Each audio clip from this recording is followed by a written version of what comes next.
Hello, everyone. This is the Roll Skull Podcast. There's no chapter this week. But episode 29 is out. So go watch it. It took a while because I was making 50 billion shorts, but go watch it. It's good. And then we have a funny Monster Hunter video coming up. So go watch that where I fumble around with a hammer. It's good. It's good fun times. This is my illustrious co-host, Zakk, also known as Reddit Sephiroth. How are you, sir? Hey, how's it going, buddy? So this week off, these weeks off has been terrible. Oh my god, I'm so glad that we are almost done. Yeah, but I still don't know if I'm going to survive. I need a funny moment as soon as we get out of break. Maybe I just need progress. I need more progress to finding this treasure. Yeah, because I feel the time eating away at me. Like one of those melting clocks from Salvador Dali's painting. Speaking about Salvador Dali, I think the Yetis that we see on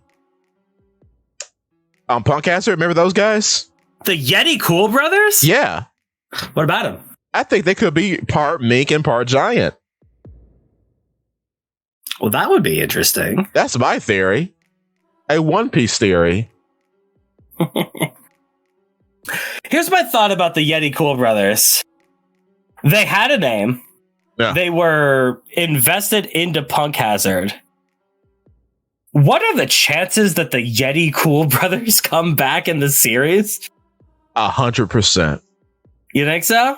Because, like, well, they are like the number one bounty hunters in the world, right? They're important. I don't know about number one. I have to check that, but yeah, they're important. It's so weird to just kind of drop that tidbit. Yeah. Bring them up, have them be pretty dominant, and then leave. Yeah. Counter thought. Ooh. The Yeti Cool Brothers is a, what do you call it? A pseudonym for my boys Johnny and Yosaku, baby. I hope that would be sick. It's them in disguise. Did they ever fight Zoro? I don't know if they ever fought Zoro. I think they did. But Law interrupted or something like that. I can't remember. They do have names though. Scotch and Rock. Yeah. Which is a pun because you have Scotch on the rocks, baby. Exactly. And one of them looks like Toriyama's avatar, RIP. Oh. He's wearing like a little gas mask or something. Yeah. I'm going to look him up real quick. Cool. Like the One Piece Wikipedia. Did they show up in chapter 666? Oh, didn't know that. That's funny. Because one looks like an Eastern Island head. The other looks like a gas mask. Oh, wait, no. Yeah, chapter 666 is called the Yeti Cool Brothers. Huh. Oh. Didn't know that. Oh, I would love for this to be Johnny and Yosaku, but I don't think that's the case. Oh, bro, I don't think so. So they might just be two minks.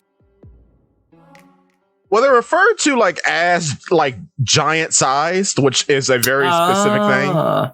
That's true. Yeah, they're certainly weird. Also, frozen straw hats. Oh yeah. Oh yeah, right. That's a emu thing. That's right. Just the fact that they have straw hats.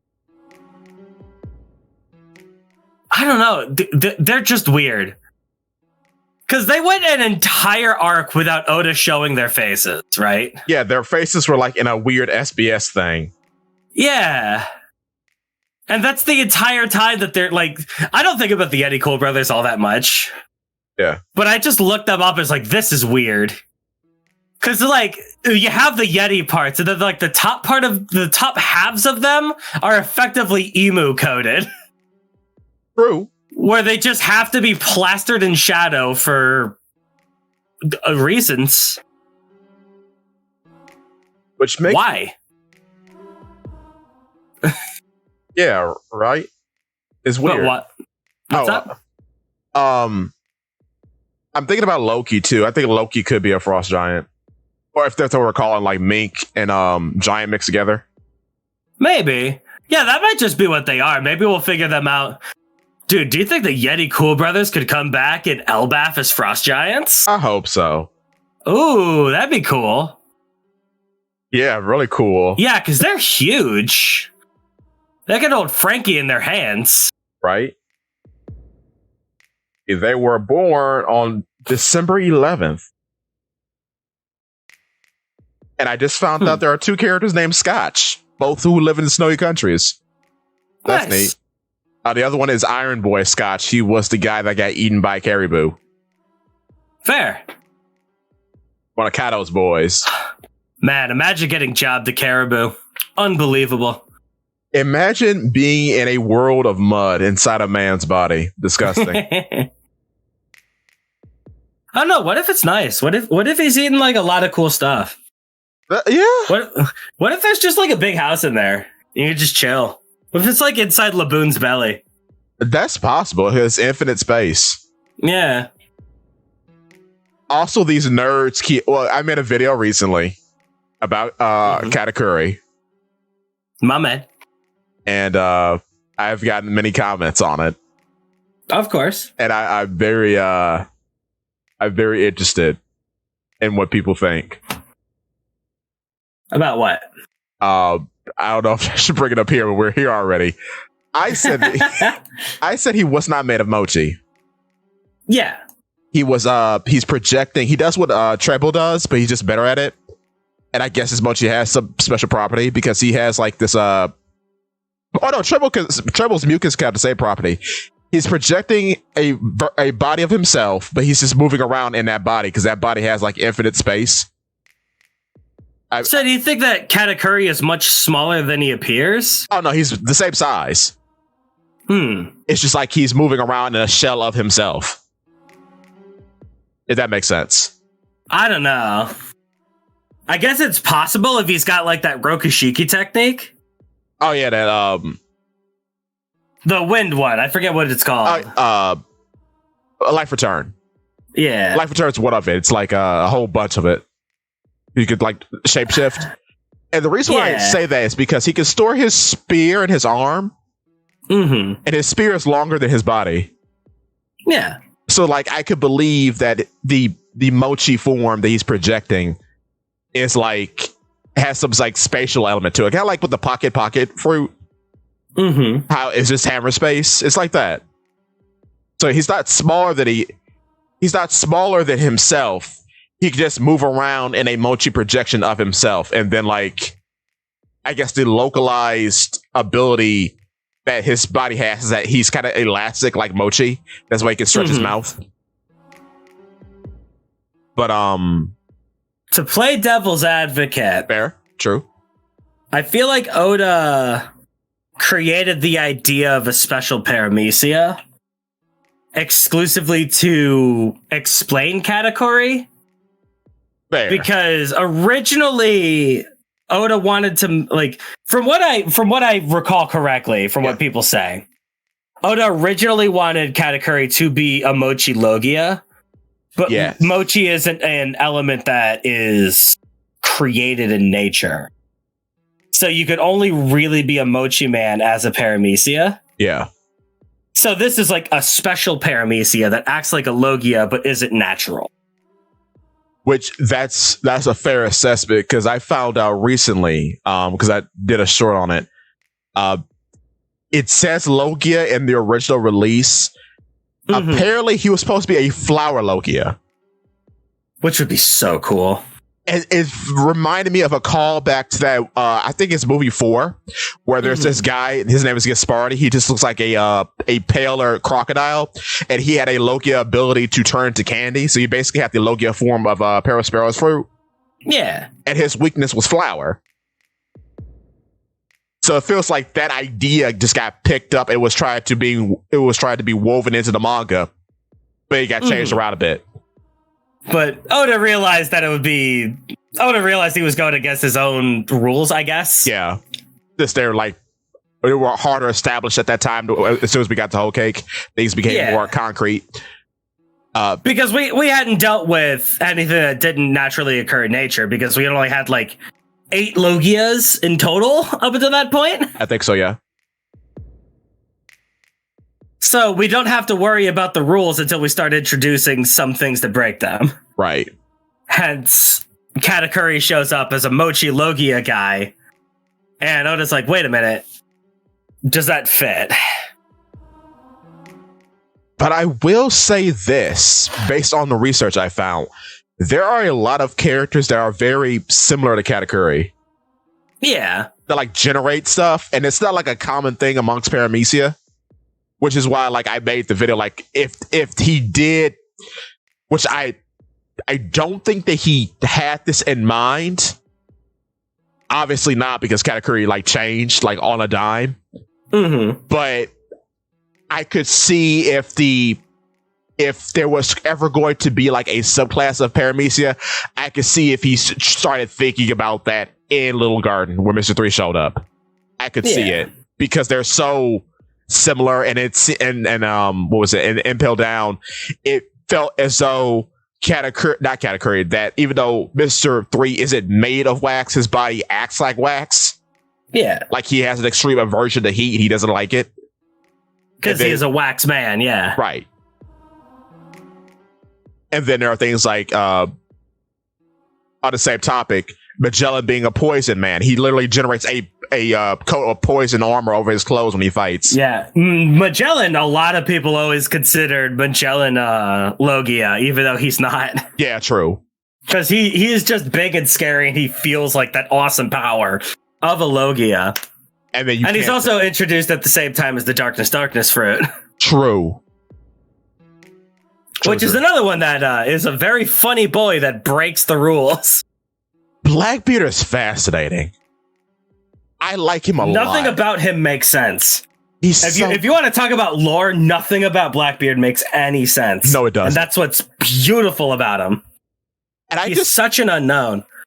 And I recently came to a realization, I think I will make a video about this. Blackbeard is a cartoon trope. How do you mean? You know, like how you have the big bully character in a lot of cartoons, like the like Bluto and Popeye, or the security guard in Animaniacs. The Wolfgang from Hey Arnold. Exactly. The big goon, right? Yeah. Blackbeard's that, but smart. Honestly, yeah.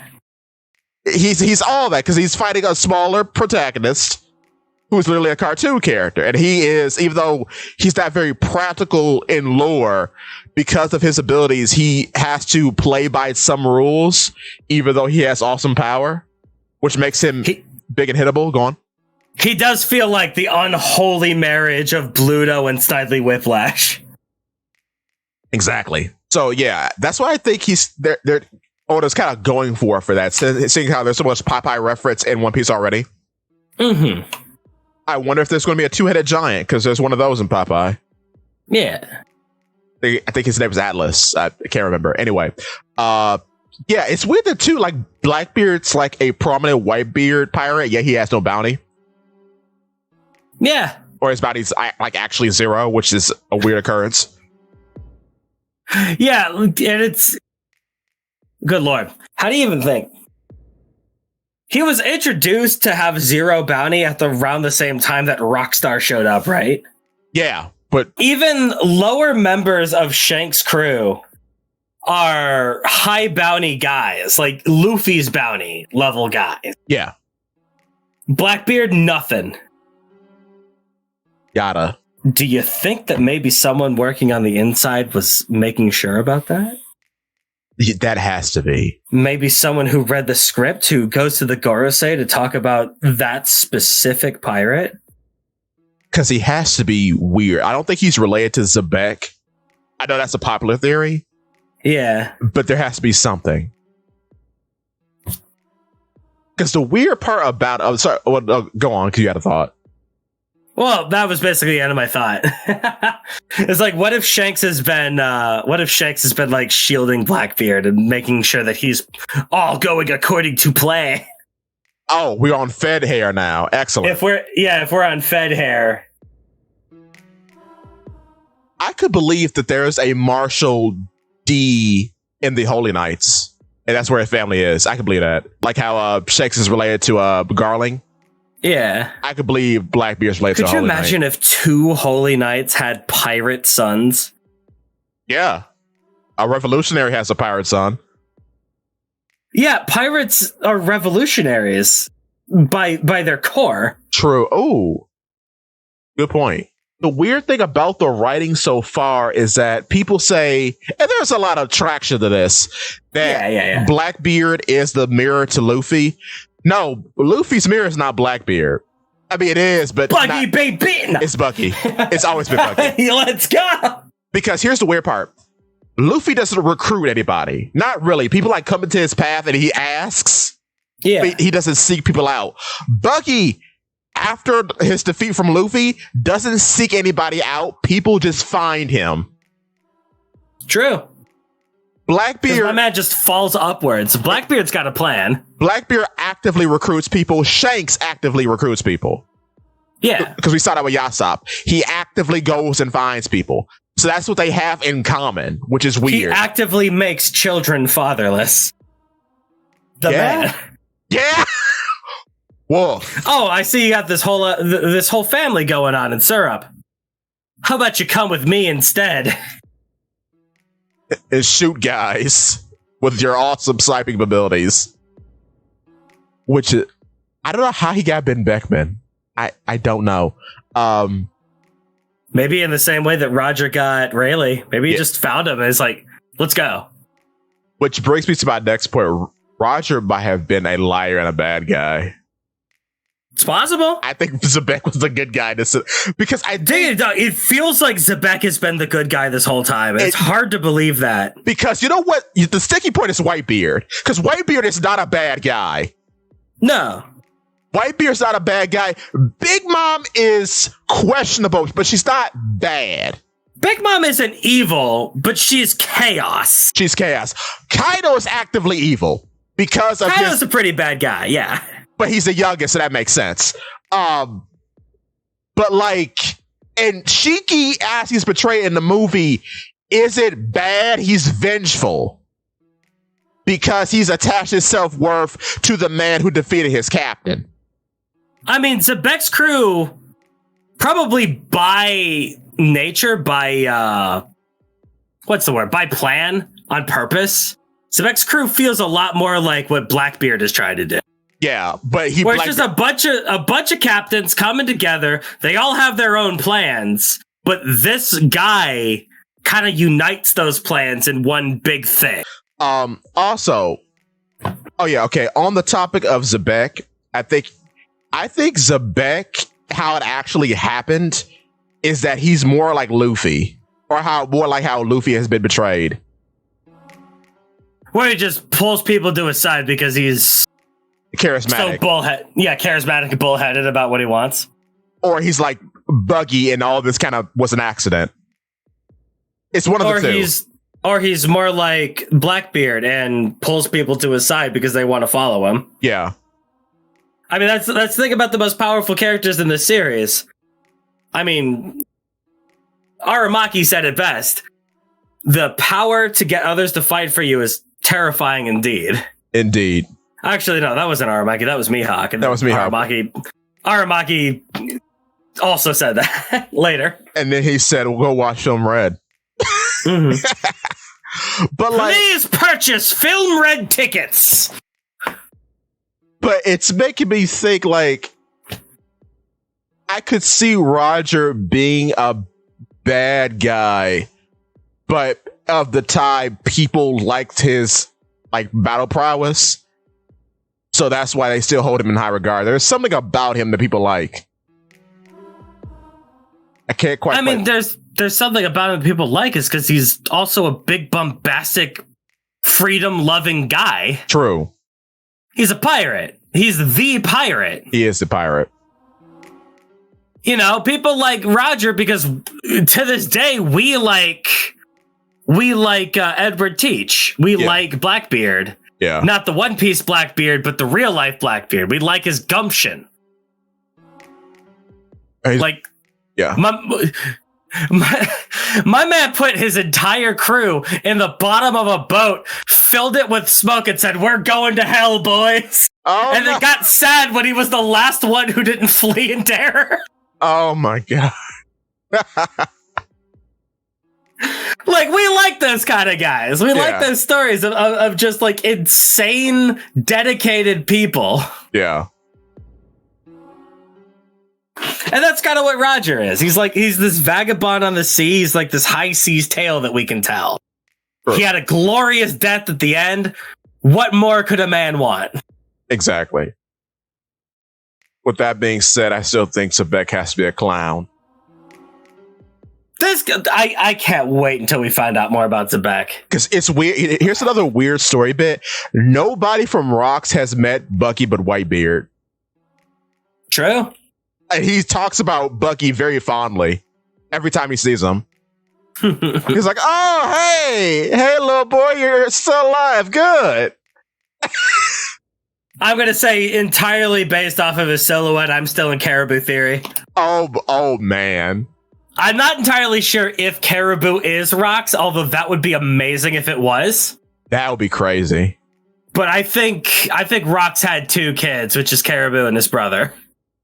Yeah, because I guess the scene has already been set for Caribou not to be who he says he is.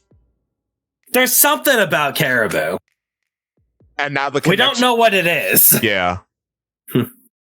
And now the connection to Blackbeard has been set, so yeah, you got some, bro. I don't know. Like, there's something about Caribou. We didn't hear about that. We didn't hear about the fact that he liked Blackbeard until the moment he met him. Which, yeah, that makes sense, because why would Caribou be on the Straw Hat ship going, "When I meet Blackbeard, you're all going to be sorry"?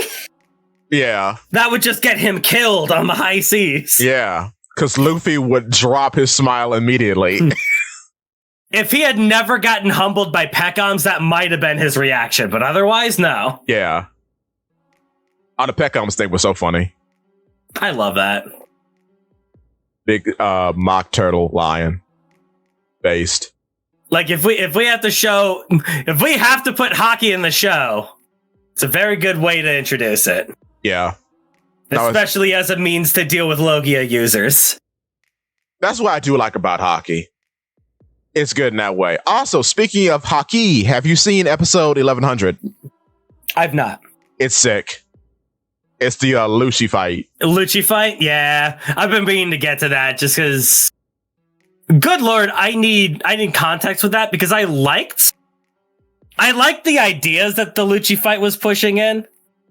I love the fact that it ended with Luffy putting a Lucci-sized hole in the wall. That was awesome. That was goofy. That was Tom and Jerry antics. I love that. The way that Oda drew it was incomprehensible and agonizing to read when it happened. I would say from watching 1100, the anime is doing God's work. That's good. Because it was easier to follow. And then we got the whole Dofu explanation during the fight. That's cool. Like where Vegapunk talks about it, and the translation is real. Speaking of translations, Jinbei actually does say sorry to Lucy. I found that out. Huh.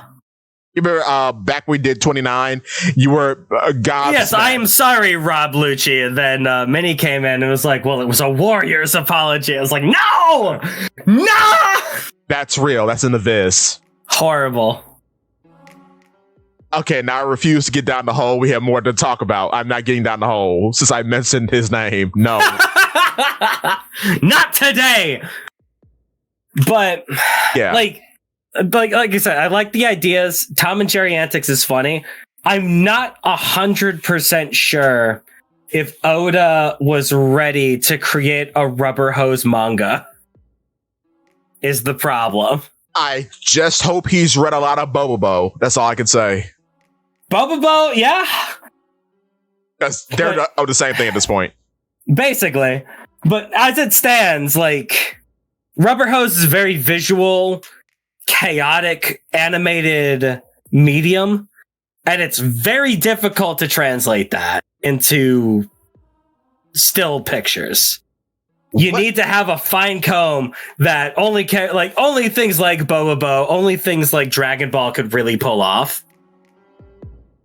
Well, he's had 20 years of practice, technically, with the stretchy powers. True.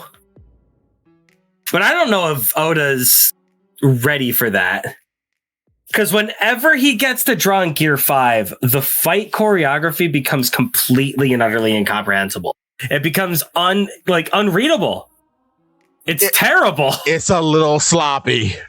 I will say the conflict against Ogurose has been a bit more followable. It's been good. It's been good. He's putting setups, release, and then payoff, right? Yeah, constantly. Like he's actually drawing like up to this point, he has been drawing one panel for all three of those things. Yeah. Like the Gorosei has been like at least 2 panels for those 3 things. Like Luffy losing his scars. Luffy losing his scars from the yell was hilarious. That was amazing. And having that panel of him sticking all that back on was great. I love how the scar on his chest is like folded over on the end, so it's like a sticker. Yeah, so he has to iron it out with his hand. Oh my god! Like that stuff is very, very good. Yeah, the Lucci fight was kind of bad. Oh my gosh! Yeah, no. Like, how do you even draw that correctly? The anime will clean that up. Anime Jannies will do the work because that was hard to read in the manga. Like, and back when that first came out, I was on this show explaining exactly what was supposed to be happening and why I couldn't read it. Yes. And then when it came to Luffy versus Kizaru, I was like an elderly person being walked across the street by a young boy when we talked about this because you had to help me. I did not know what was happening. Like I get that. I get that One Piece. One of the things that I love personally about the series is that comedy usually comes first. Yeah, right. One Piece is a very, very funny medium. Yes. I like saying show, but it's a manga, so I say show. No. It's very, very funny either way, right? Yeah. Oda has setup and payoff to a T. Yes. Oda can make me laugh more than any other mangaka ever. I haven't read Bobobo yet, though, so at least the Bobobo, the anime that I've watched, is immaculate. It is. Ultimate Muscle is hilarious. Yes. One Piece is the funniest thing. It is. It's amazing. So I get it when Oda tries to prioritize the gag first, but I feel like he's trying to get to that point without properly setting up stuff anymore. Yeah, it's a bit too quick. Egghead has really suffered from this. It feels like it's gotten better at the end, but the middle, all the Gear 5 stuff in the middle is very weighty, it's very heavy, it's very scrambly, hard to get through. We get back like to back when we did it against Kaido, it felt intentional. Yeah. And then the Gorosei, it feels intentional. Yeah. When he fought Lucci, it's just like, I'm just putting stuff on the page. It's like, what's happening? Figure it out in the anime. And then that was the worst time to drop the materialization ability. Yeah. Because many a person on the internet is still convinced that wasn't real. Oh my god. Are you talking about the goggles? Yes. Why are people so obsessed with the goggles? They do not want this man to have Toon Force. They don't want it. Or like now I've been introduced to different levels of Toon Force. And I'm like, I think we should hold off those arguments for a while. Because it's only going to get worse. We're Gear 5th Toon Force level 1. Wait till we get to Gear 5th Toon 2. This is about to start becoming Super Saiyan God, Super Saiyan Ultra Ego. Exactly. Now I'm attuned beyond tunes. This is my peak. I've become peaker and peaker. I've become Twin Peaks.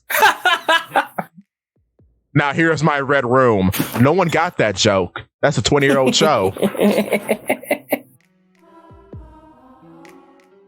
They put Twin Peaks in Soul Eater. I didn't know that. Anyway, did they? Huh. Yeah, his whole private room with the little devil guy. This is a Twin Peaks reference. Oh, that's fun. Oh, that's a video. I was about to say, I never watched Twin Peaks. Bring that to the people. Yeah, I've seen bits and pieces of it.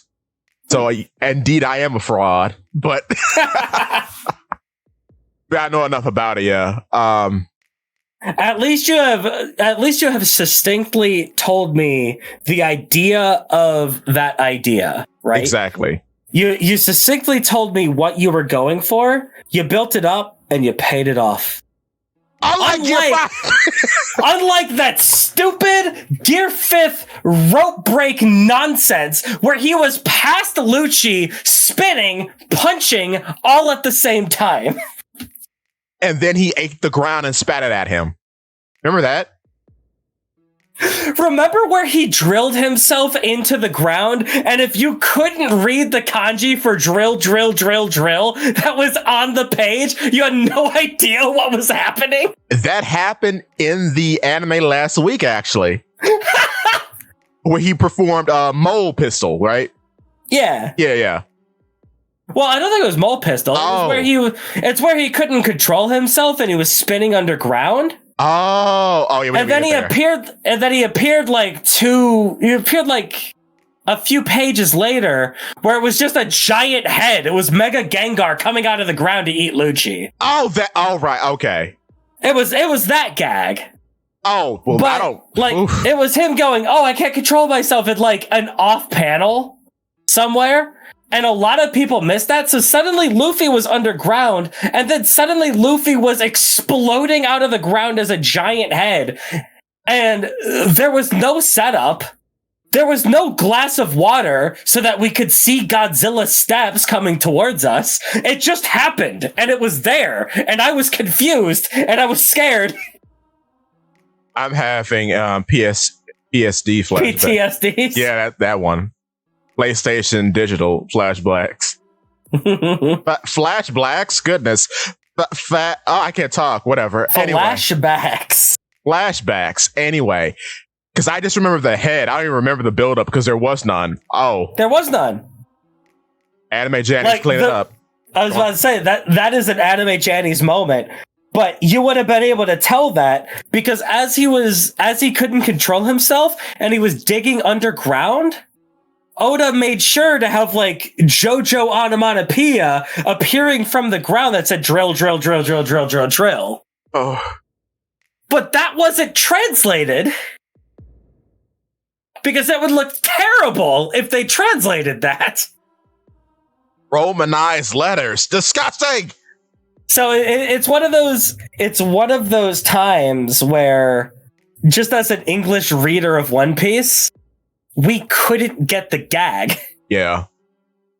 We couldn't understand what was happening until we like sat back and dissected and read over and over again and dissected every single panel. Yeah. Because what makes a joke funnier than having to dissect it to understand it? Boo!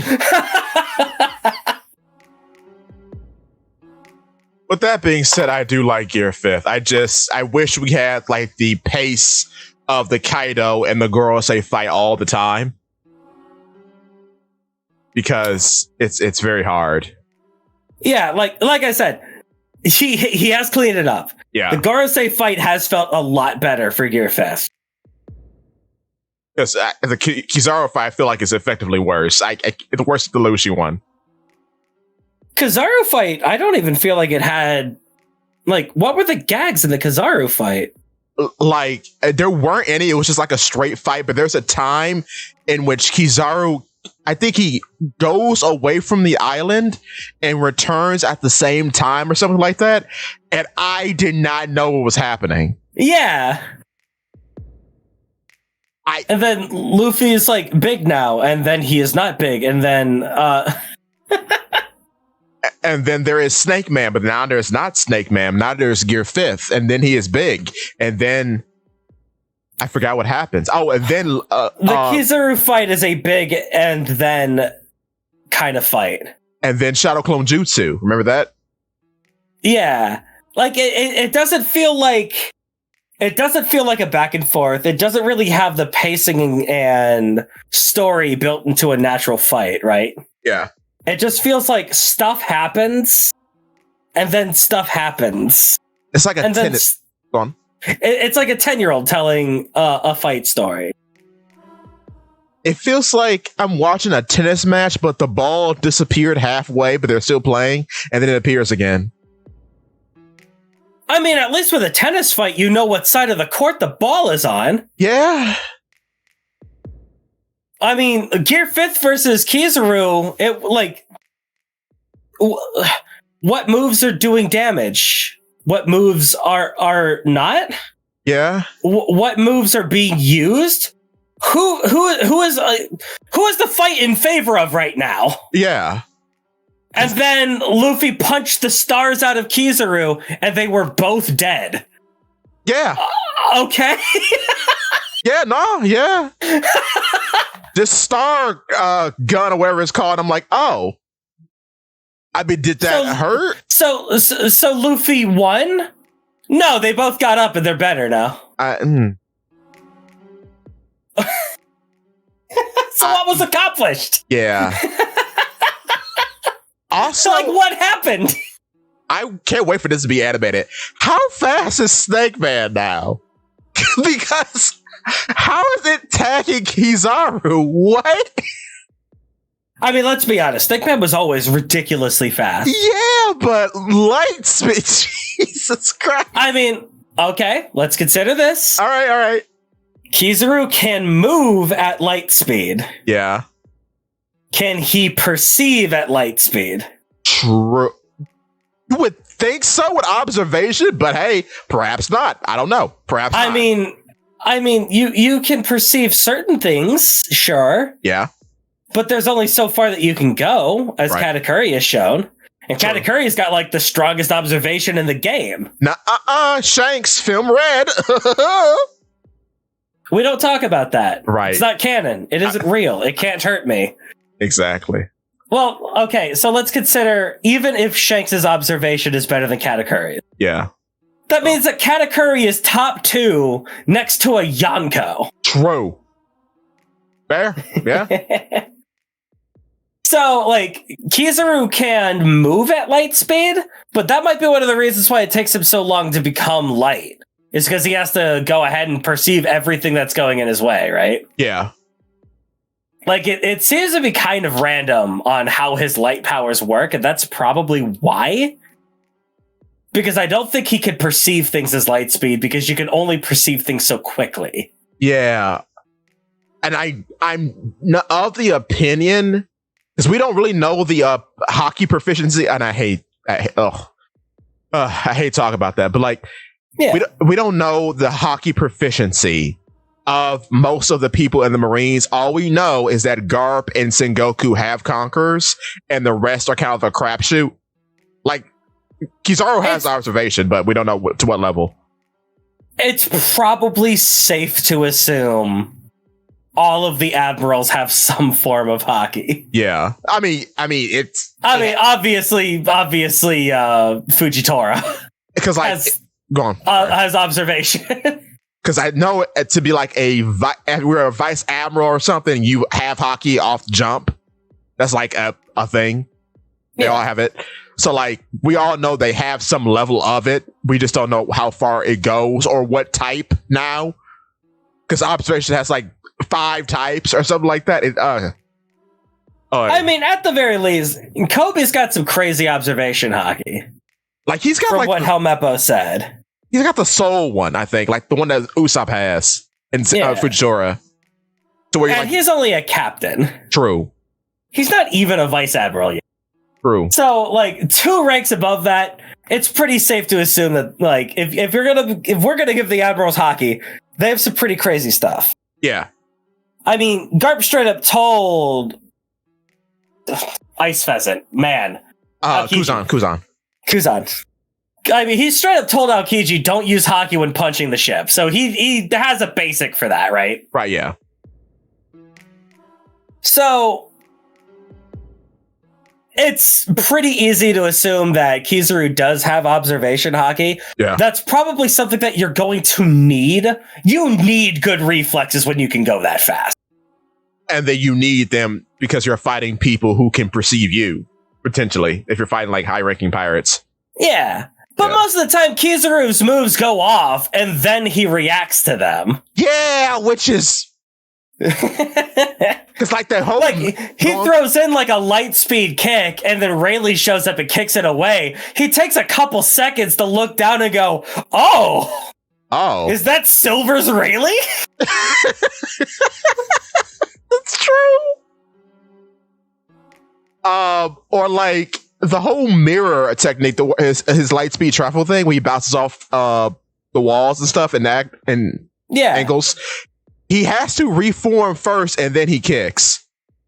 Yeah. So yeah, it's interesting.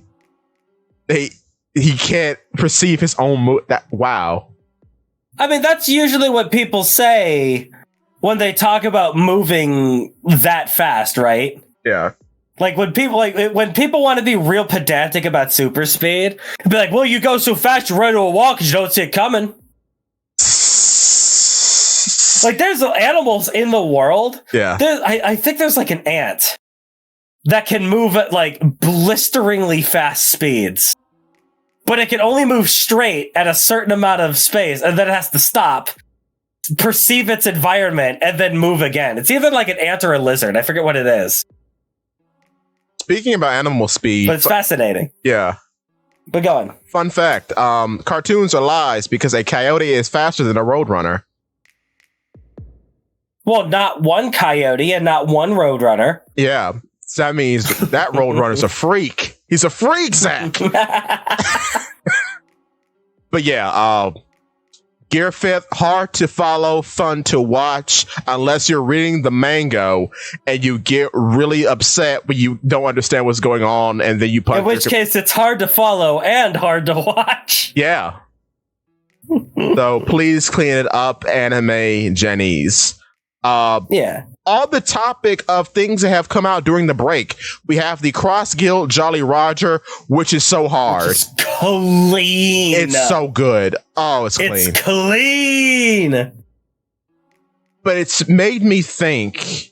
I wonder how Cross Guild is going to develop. And I've talked about this a lot. But I really do want Moria to join. I think Moria and S Flamingo. I honestly like Cross Guild as a refugee for former warlords. It's good. Pretty good. Like, I could, like, maybe not Weevil and Hancock. Yeah. Law feels like he should be in cahoots with Kid. Because they feel... Maybe they'll both be in cahoots with Cross Guild. Oh. How great would it be if he had just gotten done dealing with Luffy's shenanigans, and then Law joins up with Buggy, and then realizes, oh my god, not again. Not again. And I can't even cut this man. It's worse than before. I can't do anything to him. Yeah, dude, could you imagine how powerful Shambles would be with Buggy? Oh my god. And you know what I kind of think, and this may be this could be ruining the narrative. I both think he is and isn't Hercule. Who, Buggy or Law? Buggy. Yeah. He is Hercule in the way that he gets things that he shouldn't, despite being weaker than those around him, while being stronger than the average person. However, unlike Hercule, there's like weird evidence that he can be as strong as the people around him, if that makes sense. Yeah. Because he's never faded to conquerors.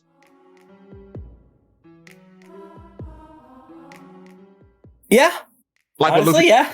Like Galdino has. When Luffy does that hockey burst in Marineford.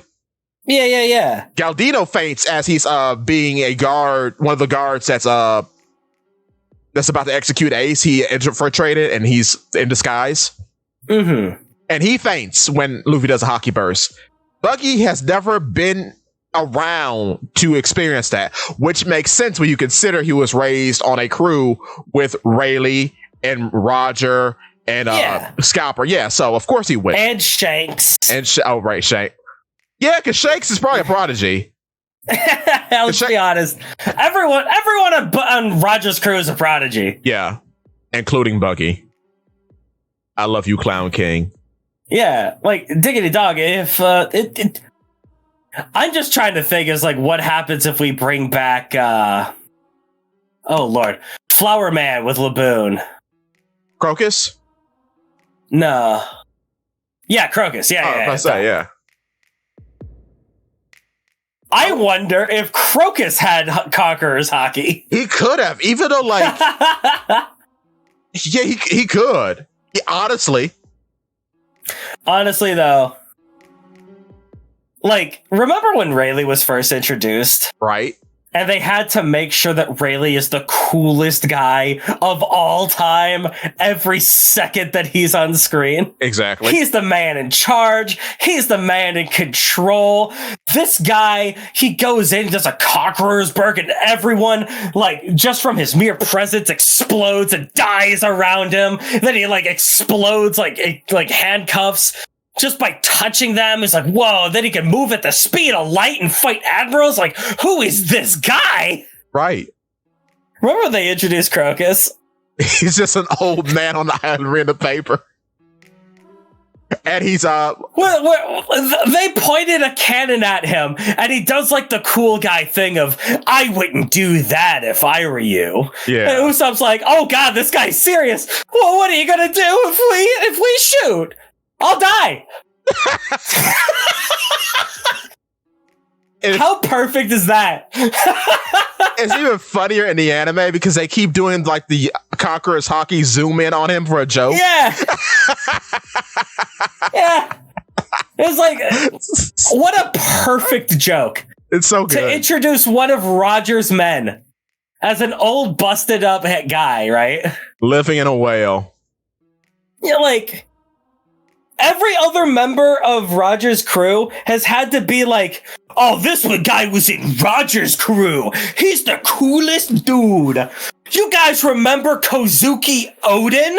Yes. The guy that fought Kaido and would have won if not for the thing that happened. Like, and then you get back to Crocus, the first Roger pirate. Yes. And he's like, I wouldn't do that if I were you. I would die. Like, even without the context, that's hilarious. Yeah. With the context, it is gut busting. It's amazing. Incredible.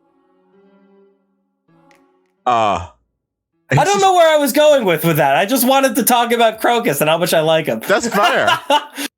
like maybe if you brought back Crocus today, I feel like Oda would not be able to help himself but to make him like the coolest, strongest, in control guy. Oh no, he's putting hockey on the whale. Oh jeez. Tenkentopa Island whale. Yes. Though now that you say that, now that I want it now. I love that. Oh Lord. But speaking about ships, it's very interesting that with the cross skills Jolly Roger, this is the first time that Mihawk has something of himself in a Jolly Roger, because he didn't have one before. We never had a Mihawk Jolly Roger? Never. Huh. Well, I guess he's never considered himself a pirate. Right. He's just a guy. Also, speaking about Mihawk again, I have a video coming up that's going to make a lot of people mad. I'm not going to say what it's about. This just involves Mihawk. Fair. Understandable. But I do want Moria to join Cross Guild, and I do want him to be sad about Absalom for a while. Yeah, because he deserves to grieve. The man who hangs around the dead now has to grieve for the dead. That's interesting. Yeah. Oh, that's a short.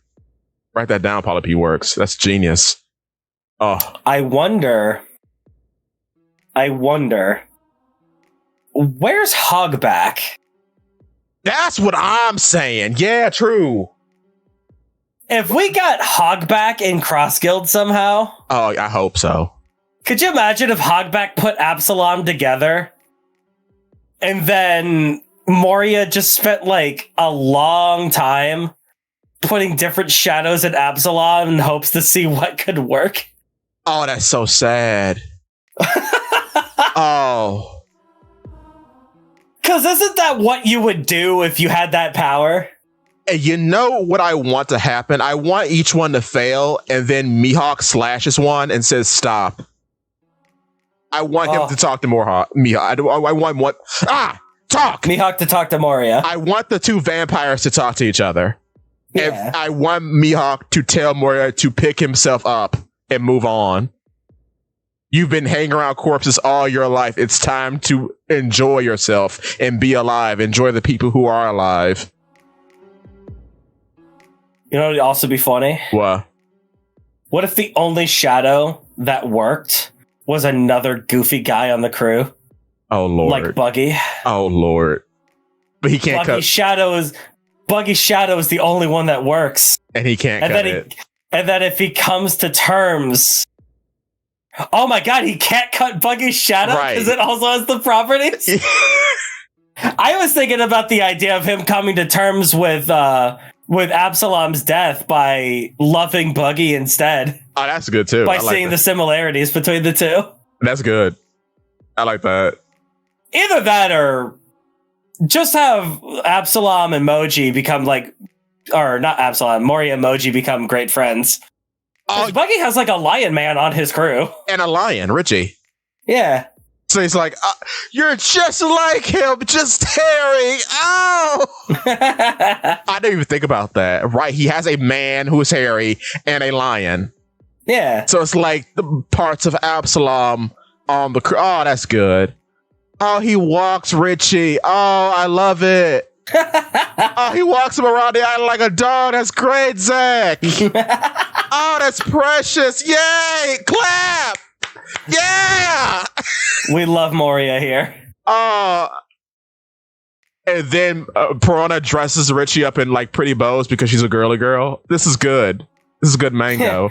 She dresses him up like Kumaji. Yes! In a little train conductor's outfit. Yes! I clap! I would the stand lion. Up. Former captain of a Yonko crew. Exactly. This is a good mango. I hope that before the end of this, we get a schism in Buggy's crew. Oh, no. Between the current captain and the former captain of the Buggy Pirates. Richie. And he has to fight Richie to show dominance. It's not like Richie can even hurt him, but Buggy can't bring himself to hurt Richie. Yeah, like, oh, my baby. And that's when Buggy reveals his conqueror's office. Yeah, I told you to stop, and boom. And Mihawk. Or just Coward's Hockey, where he's like, I can't do it! Boom. And it's such an intense feeling of emotion. And that is when Mihawk drops his wine, looks out the window, and says, I will follow this man. He truly is the Pirate King! Oh, Buggy Sama!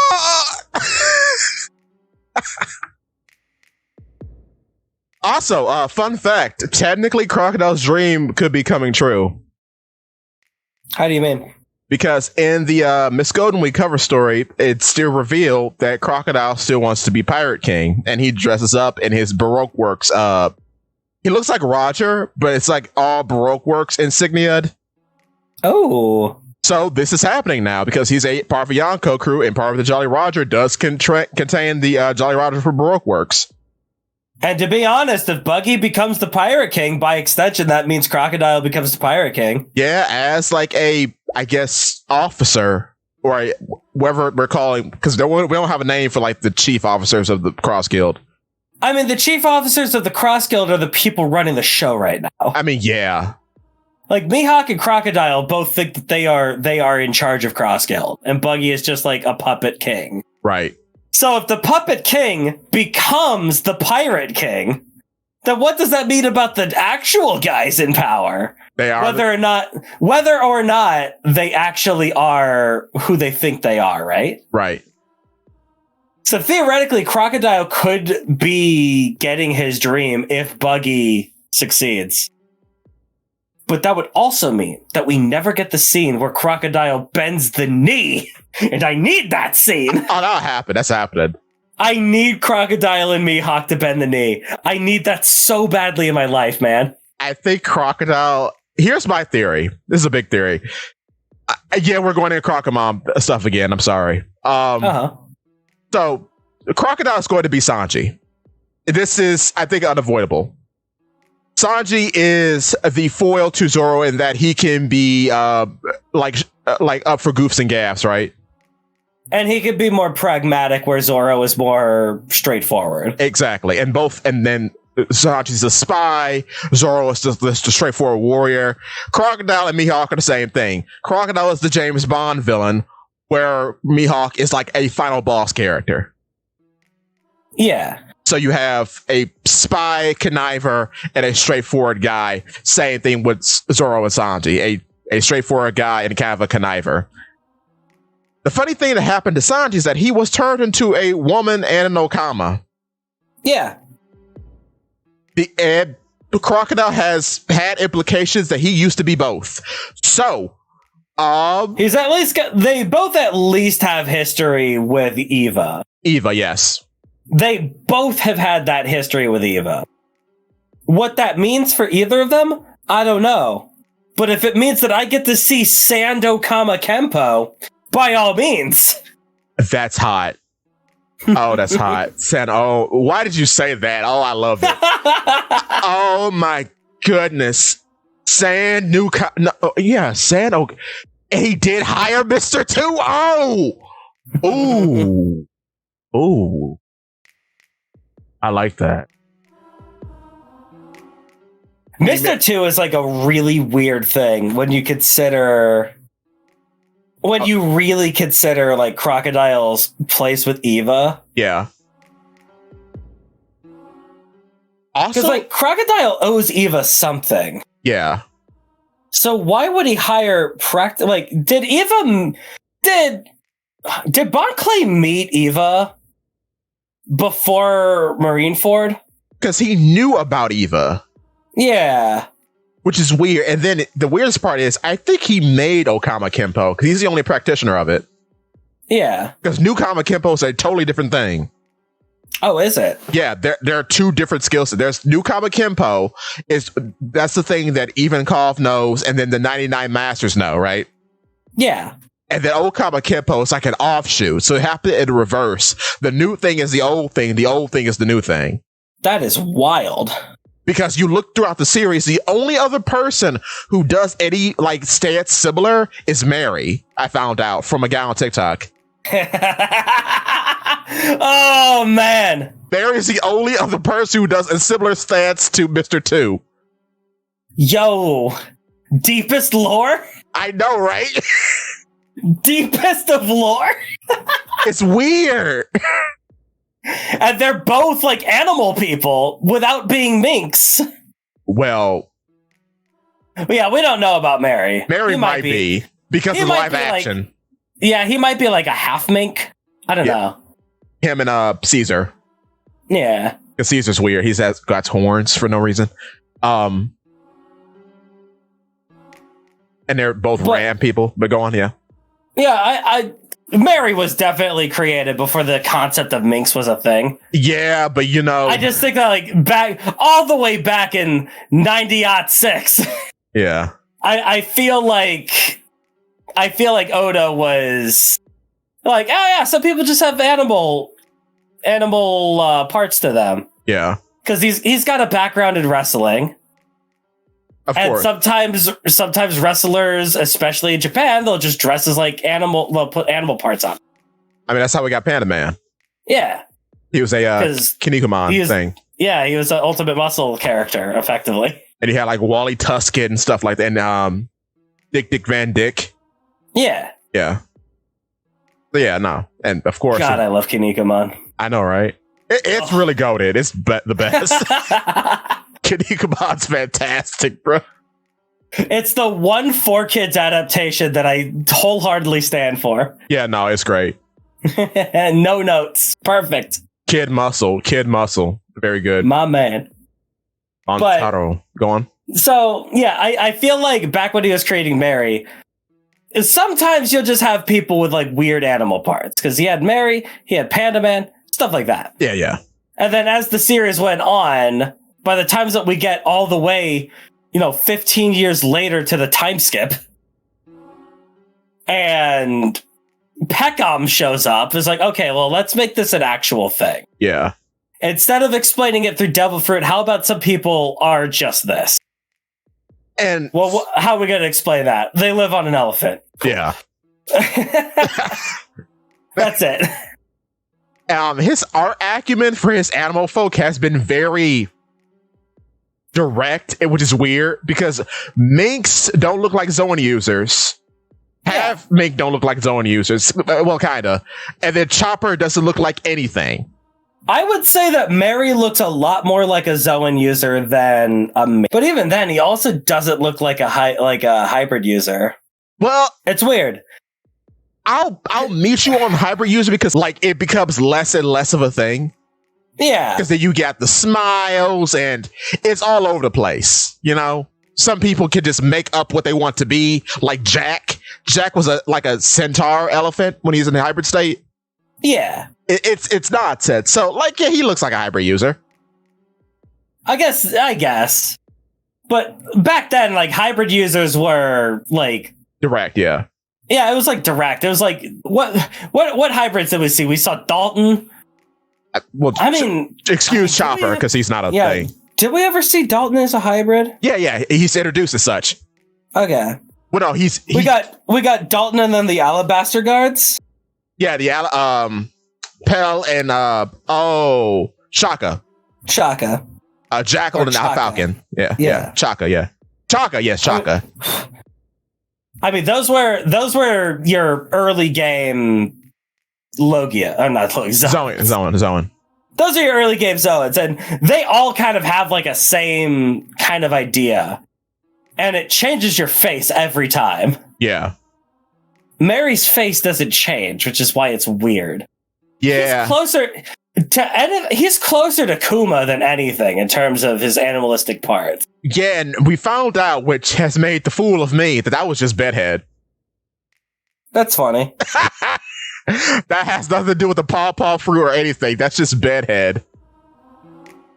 It has to do with the paw fruit, as in the fact that it's his theming. Yeah, yeah. And he's big. Though he's like a bear. Yeah. I wonder if... See, it can't be Bedhead with Mary, though. Yeah, because he has actual horns. And then the live action went the extra mile to make him an animal man. He looks like a weird goat person in the live action. I'm like, oh, this is where the makeup budget went. Okay, bruh. Woo! It's convincing, though. He looks like a freak. That's fair. That's the one thing I want to see the live action do more. I want to see freaks. Yeah. I want to look at what One Piece is and feel disgust. I'm not excited for Chopper. Chopper is going to be wild. Chopper is going to be grotesque because everyone in the series, that's what they call him a raccoon dog, because they don't know what they're looking at. Yeah. Because he's ugly. He's actually very ugly. And the fact that he becomes chibi-fied as we go further on is more concerning. The fat one is a bit more palatable to the eye when you think about it. If you think of Chopper as a One Piece person, yeah. Okay, yeah, it's a weird animal, whatever. Then he becomes more and more of a little cartoon baby, and it's I miss old Chopper. Yeah. That's one of the biggest losses that we've had from the time skip is Chopper. Because man, it's weirder. It's gotten weirder. Oh man, Chopper's design was so clean. Yeah. Well, he's out in the field now. He's working out, so he's got thinner, but that's for the worst. Getting thinner was for the worst in this case. He got thinner. His head got twice as large. Yeah. So did his eyes. And for some reason. And the hat. Working his eyes out. Oh. I cannot believe they made the hat round. It ruins the silhouette. Unbelievable. It does ruin the silhouette. I hate that. I hate that about that. The new design. It's the top hat is smashed down. It actively ruins his silhouette. It actively does. It ruins the doctor look. It does. He's no longer like hero look. It doesn't make any sense. Like if you see a character with a top hat and a briefcase, you'd be like, oh, that's a doctor code, right? Yeah, it's like an old timey thing. Exactly. But a beanie? What? Yeah, Maybe it's not a beanie. I don't know what to call that hat. It's like one of them Russian hats. Yeah, it's like that so is. You could guess that the reindeer came from the north with that. I've never cared for it. I feel like it's trying to be like a nurse's like shower cap thing. Yeah, I guess that's the alliteration or like the design allegory you're supposed to get from that. I don't like it. I don't like his new hat. I never did, because I mean the old hat isn't gone, because this is just pushing down the old hat. Mm-hmm. And so he's wearing two hats all the time, but I don't like it. It feels clunky, because the top hat is like amazing when he goes Monster Point. Oh, it's clean. Oh my days. Oh, it's so clean. I love the top hat. And it also makes Heavy Point more palatable. Yeah. Because it's like, oh, it's like a round muscle guy, but he's got a little point at the top. I get that. I receive that. Or like he's got a little rectangle at the top. Like, okay, yeah. And it's one of the things that make like old Monster Point even crazier. Yeah, it does. Because the hat also got big. Yeah, bruh.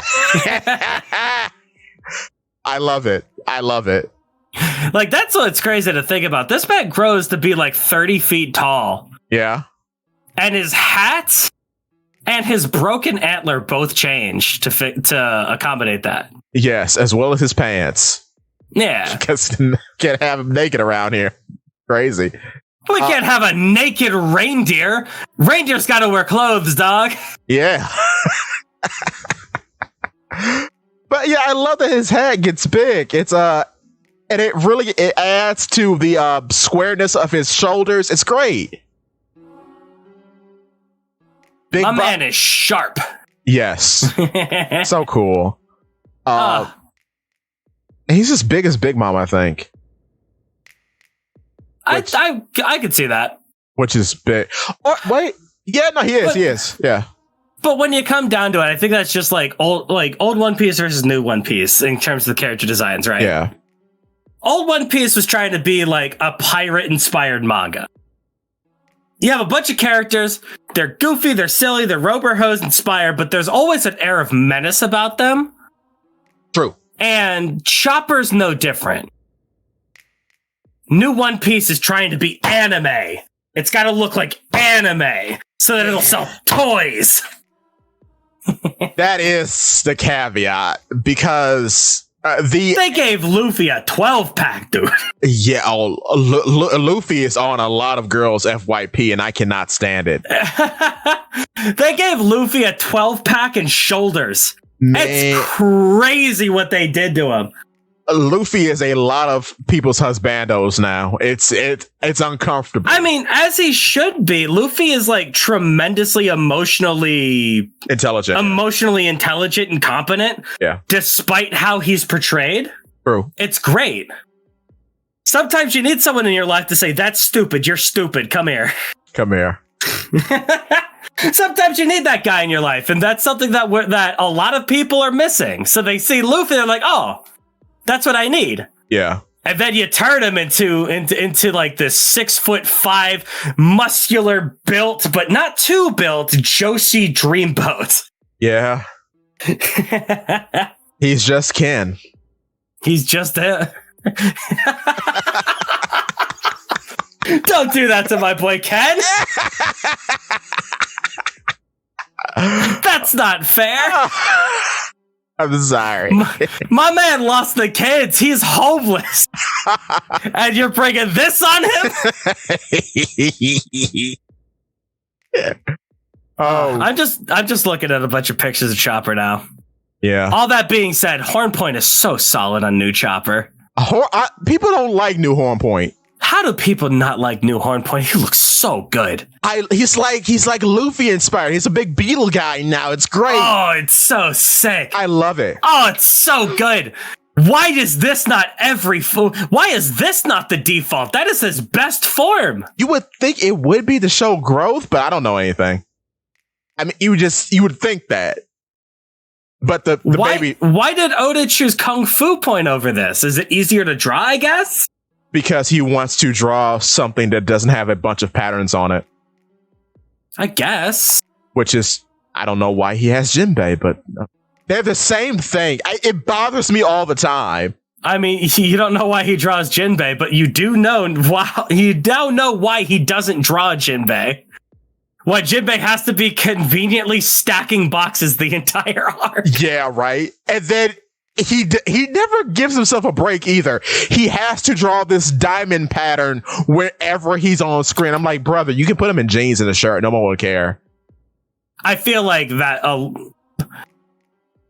Man, even that. Oh, jeez, Kung Fu Point looks so bad. I don't like Kung Fu Point. It looks so bad. I know why it exists, but the fact that he's a round guy who practices a martial art makes me be like, why did you make Jinbei before Jinbei? I don't get that. Does Oda think that this is a good silhouette? It's the same. Does he think that it's funny? He made the same thing twice. I don't understand. Does he think that it's funny? I guess because it's easy to draw. Unlike Jump Point. Jump Point I liked. I know why it's gone, but it looked like a skinwalker. It's so it looks sick. Oh, it's so weird. I love it. Oh, it's so cool. Man, because on my screen is Kung Fu Point and Horn Point at the same time, and man, it's night and day. Yeah, Horn Point's based. Kung Fu Point is so garbage. It's so bad. It's a big teddy bear to sell toys. Let's be real. I would want the Kung Fu Point before, or not the Kung. I would want the Horn Point before that. But you're a boy, Zakk. I guess. And I'm a boy too, and I want Horn Point. Does this appeal to girls? Yeah, probably. Like, I feel like the brain point or the base point would be what appeals to the girls for the toys. But why have one when you can have two? Sell me cool action figures of this. I would get a Horn Point action figure if they used it more. Bruh, Horn and Monster, bruh. Oh my day. And then you got, well, I guess why have two can have three, because Guard Point's there too. Yeah. Because Guard Point's gone. At the very least, at the very least, you can at least say that Guard Point has utility, and it's there for the utility of the story when it's needed, right? Well, Kung Fu Point's He'll only use Guard Point when he has to. Right. Kung Fu Point is not the same. Well, okay, Kung Fu Point. Here's my theory about that. Okay, you remember Jump Point. Okay, yeah, Jump Point. Jump Point had no offensive capability. It was all about evasion and speed. So you take those elements of that, and then you put it into the 2 points that have no speed or evasion. Those being Arm Point and Old Horn Point, which were basically Chopper standing still or catapulting himself into an attack, right? Couldn't really move well in Arm Point, couldn't move well in Horn Point. Then you put that evasion and speed into those, you have the weird aerobic capability of Kung Fu Point, and now you have the amazing digging and rocket ability of New Horn Point because you added those from Jump Point into those two. But Kung Fu Point doesn't show any of that in its design. Yeah, but he does flip and dip. I don't care if he flips and dips. You used to show that in his design. Yeah. Jump Point, you knew what he was about by looking at him. Yeah, because he was thin and he had the... Because he was thin, and a lot of the emphasis on the design went to his legs. Yeah, because they were reindeer legs. They were... Because they're big reindeer legs. They take up most of his character design, and then when he jumps real high, you'd be like, yeah, that makes sense. And he had the long arms for grabbing, which... There is no utility in this point. You would show me a picture of this, go, what does this do? You'd be like, eat? Is this his defensive form? I guess that's a point, too. It's more defensive than arm point, which feels like a lie. But, why is this the speedy, flippy one? Nothing about that makes sense. He's not even aerodynamic. He doesn't even have muscles in his limbs. Yeah. All of his limbs are tiny and skinny. How is that the flippy one? Yeah. I'm mad. No, I can't disagree. And that's the bad part. It's so bad, and it ruined my boy. Yeah. Kung Fu Point completely ruined Chopper. It's wild. And the horns are smaller, so you don't really get offense from that. Yeah. You get nothing from this. And then they have Oda. Why do you have this stand next to Jinbei all the time? Like in that 1000, chapter 1000, when they're all posed up, he's in Kung Fu Point standing next to Jinbei. I'm like, they're the same character design, Oda. This is the you made one bigger and one smaller. Could you stop? They're the same silhouette, Oda. They're the same mouth shape, Oda. Like I've always been a Sanji guy. Yeah. Fishman Island and Dressrosa really made me question myself about that. Oh Lord. Because man, Sanji. But yeah. Dressrosa, it was all about Usopp, right? True, yes. I mean, God, Usopp. And then all of the ramifications of that. Perfect. It's hard. Yeah. Amazing storytelling, hilarious joke, everything rolled up into one. This is One Piece. This is amazing. I love Usopp. And I'm sitting there, it's like, is Usopp my favorite character? I don't know. Oh, man. And then Whole Cake happened. It's like, oh, nope, Sanji. Whoops. Almost forgot. Yeah. No, that's... Dude, they brought out Horn Point for a single moment. Chopper was my favorite character in the show. Because it's that sick. It's sick. It's so good. I remember 2007. I was a wee bitty lad. I was just getting into watching the anime on YouTube because they were in NS Lobby at the time. NS Lobby was getting subtitles and stuff. This is still where we had fan subs. And I saw Monster Point for the first time. I jumped out of my seat and I clapped. It was so hard. It was so cool. Oh, dude, Monster Point in NS Lobby was crazy. Yo! Oh, it was hard. Oh! It felt like reading Berserk, bruh. Yo!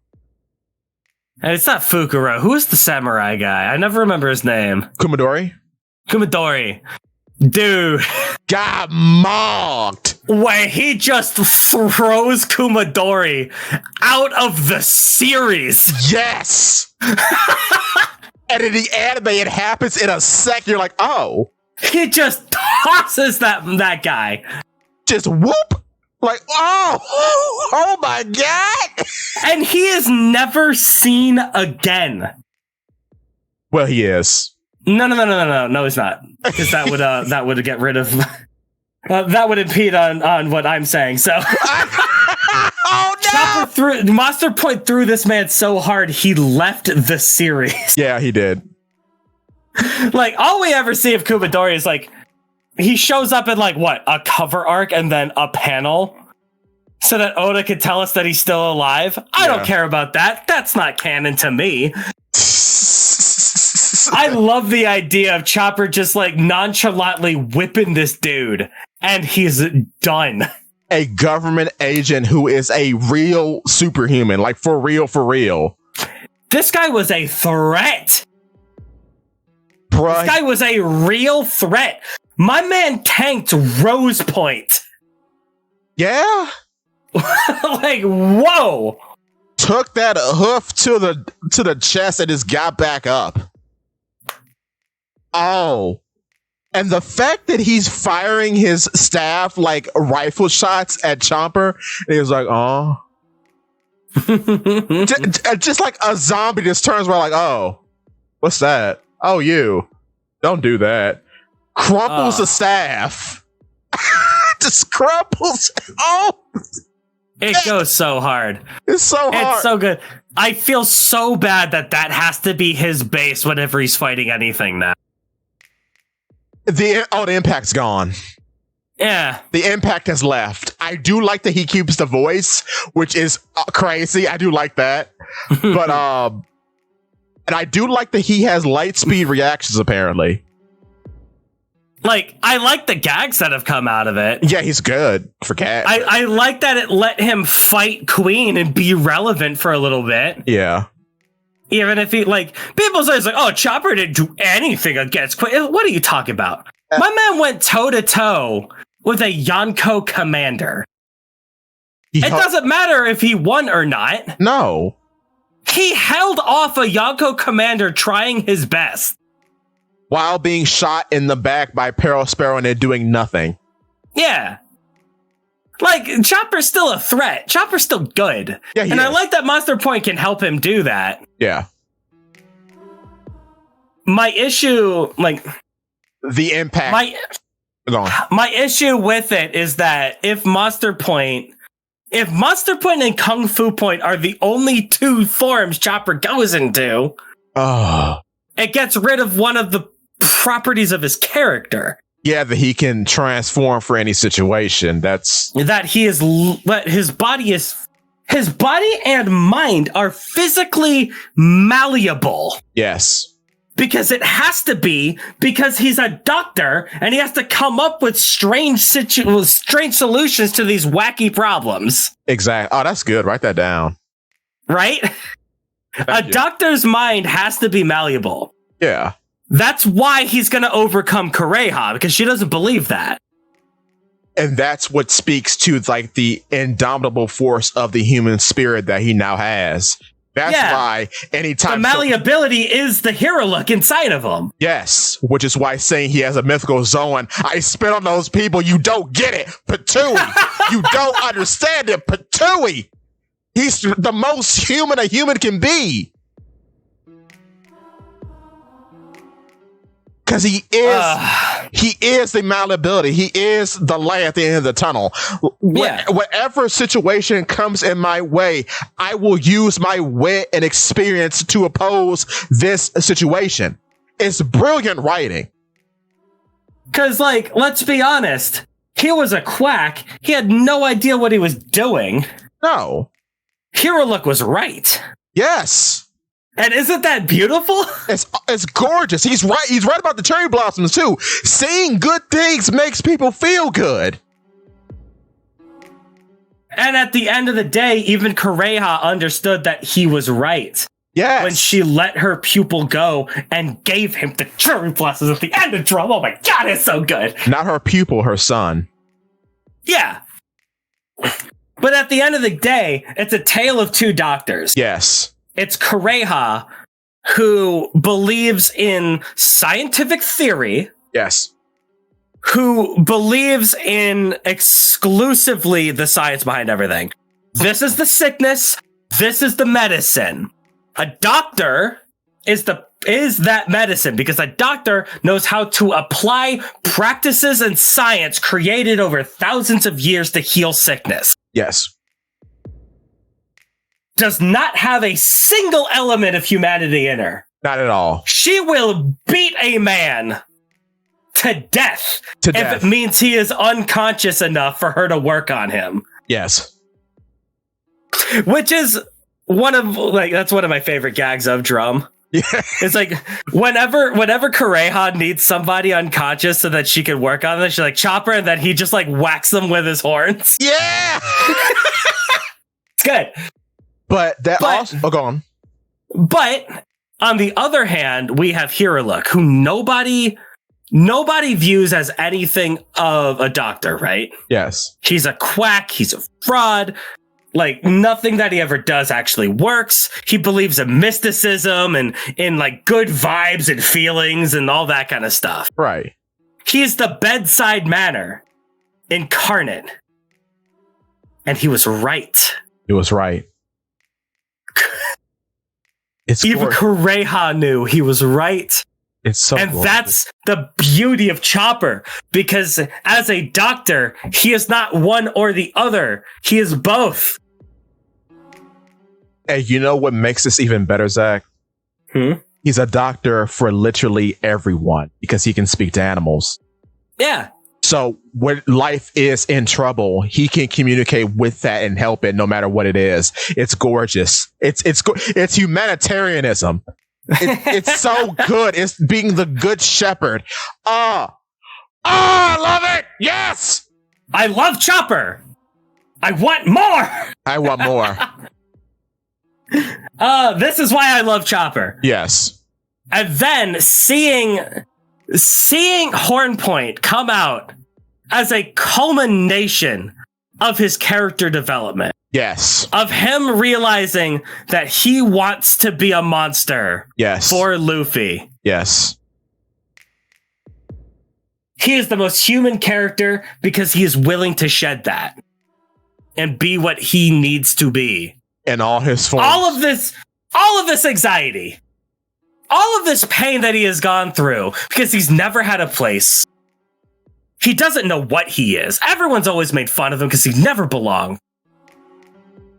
But willing to shed all of that for this. Because this is where he belonged. Oh, it's so good. It's good. Oh, I love Chopper. And it's reflective in every form. Even except KungFu point. Actually, no. Yeah, it's reflected in that a little bit because it looks like the guys that were on that island. Exactly. He becomes the humans that he actually learned from. It's still hackery. I hate it. It's bad. I do like that Hornpoint looks like Luffy. I do like that Heavy Point is a roided up a superhuman thing. And Zoro compliments him on it. Which is the best scene in Fishman Island. Oh my god. I need to rewatch. I need to reread Fishman Island. Because Zoro it's been too long. Yeah. Zoro sees the growth in his little boy and he's so proud. Oh. Zoro and Chopper for life. I love it. I love Big Bro, Little Bro. It's so fun. I love Frankie and his granddaughter. Wait, who? Wait, who's the granddaughter? Chopper. Oh. Oh, right. You know, he can't be the dad anymore. Oh, Zakk, don't do that. It can't be Frankie and his son. Don't do that to me. No, I reject this reality. Frankie worked on ships to put his baby through college. That's what he did. Amazing. And then his other son, Usopp, helped him out in the shop. No, that's what I believe. No, you can't tell me. I refuse anything else. Frankie worked on ships to put his baby should pay through college. No! No! Could you imagine a world where Jinbei and Frankie have a mother-son connection? I hate this. I hate this reality. Oda killed this character. Kill this character. Please. Kill Jinbei Oda. Kill him now. I would rather Yamato, any other person, be the grandma. I don't care if it works or not. Anybody else but Frankie be a grandmother. What is this? The male camaraderie between Frankie, Chopper, and Usopp was established in Water 7 in its lobby. It's clear as day. You know who saves Chopper from drowning? Frankie. My man. Oh, I hate this. Oh. The universal, absolute pinnacle symbol of masculine positivity. Jinbei. Who is no, I'm not mad. Now you put me in a hole now.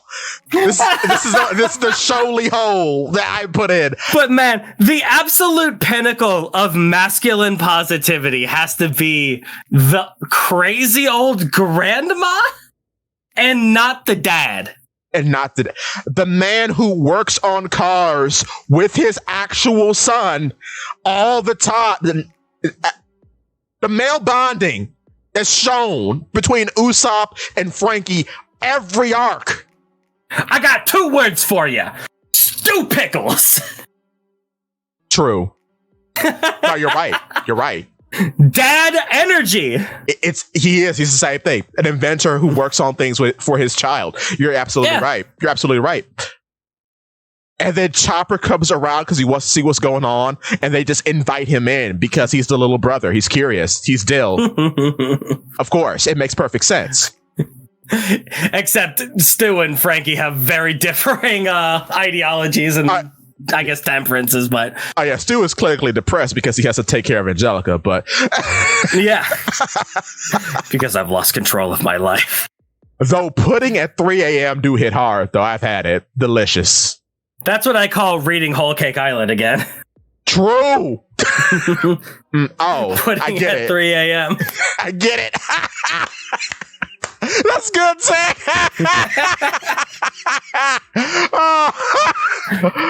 We have fun here. Who on earth wants Whole Cake Island at 3 a.m.? Hey. Or what is that SpongeBob joke where they're open all night? Who wants a Krabby Patty at 3 o'clock in the morning?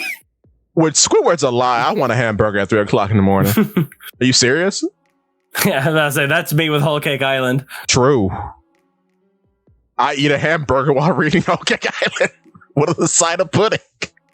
Oh, now I'm hungry. Anyway, what was we talking about?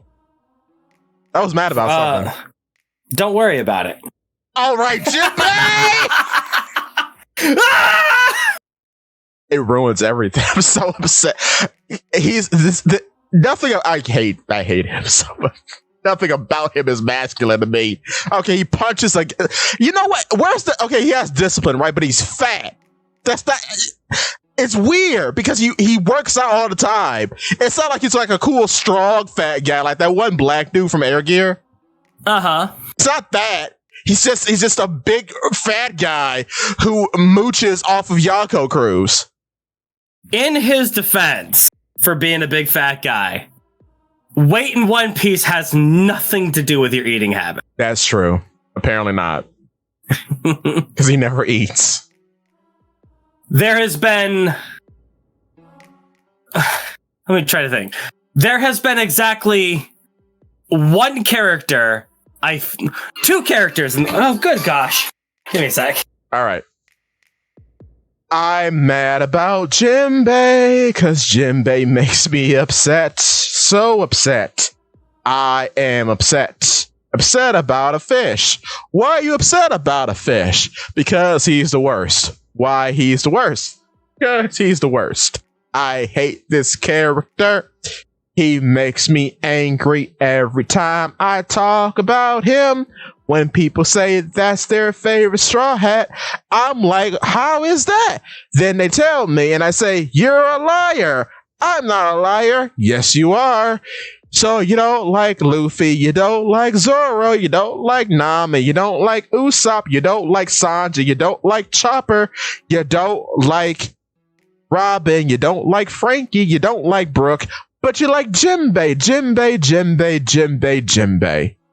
What do you like about him? I like that he fights good. That's not the point of the character. Well, you're wrong. And I say, okay. Full knowing that this person doesn't read the manga and just saw the one scene in the anime where he gives Luffy the blood and think that is the wholeness of his entire character. That is why this is a bad character. He's just moments. He doesn't interact with anybody. his character doesn't make sense. His position doesn't make sense for the character that he is. It's infuriating. It intoxicates me with rage because it doesn't go anywhere. It never goes anywhere. You can make a funny argument that Frankie and Robin meeting Brooke was just Frankie introducing his wife to his father. And the cool parallel between Frankie and Brooke is that they both have an interest in music.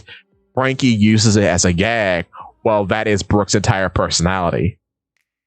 It's such a cool family dynamic.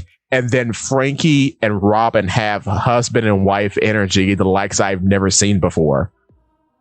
She's so upset that he's in Chomper's body during Punk Hazard, and that he's making all the obscene faces as Chopper. She hates it.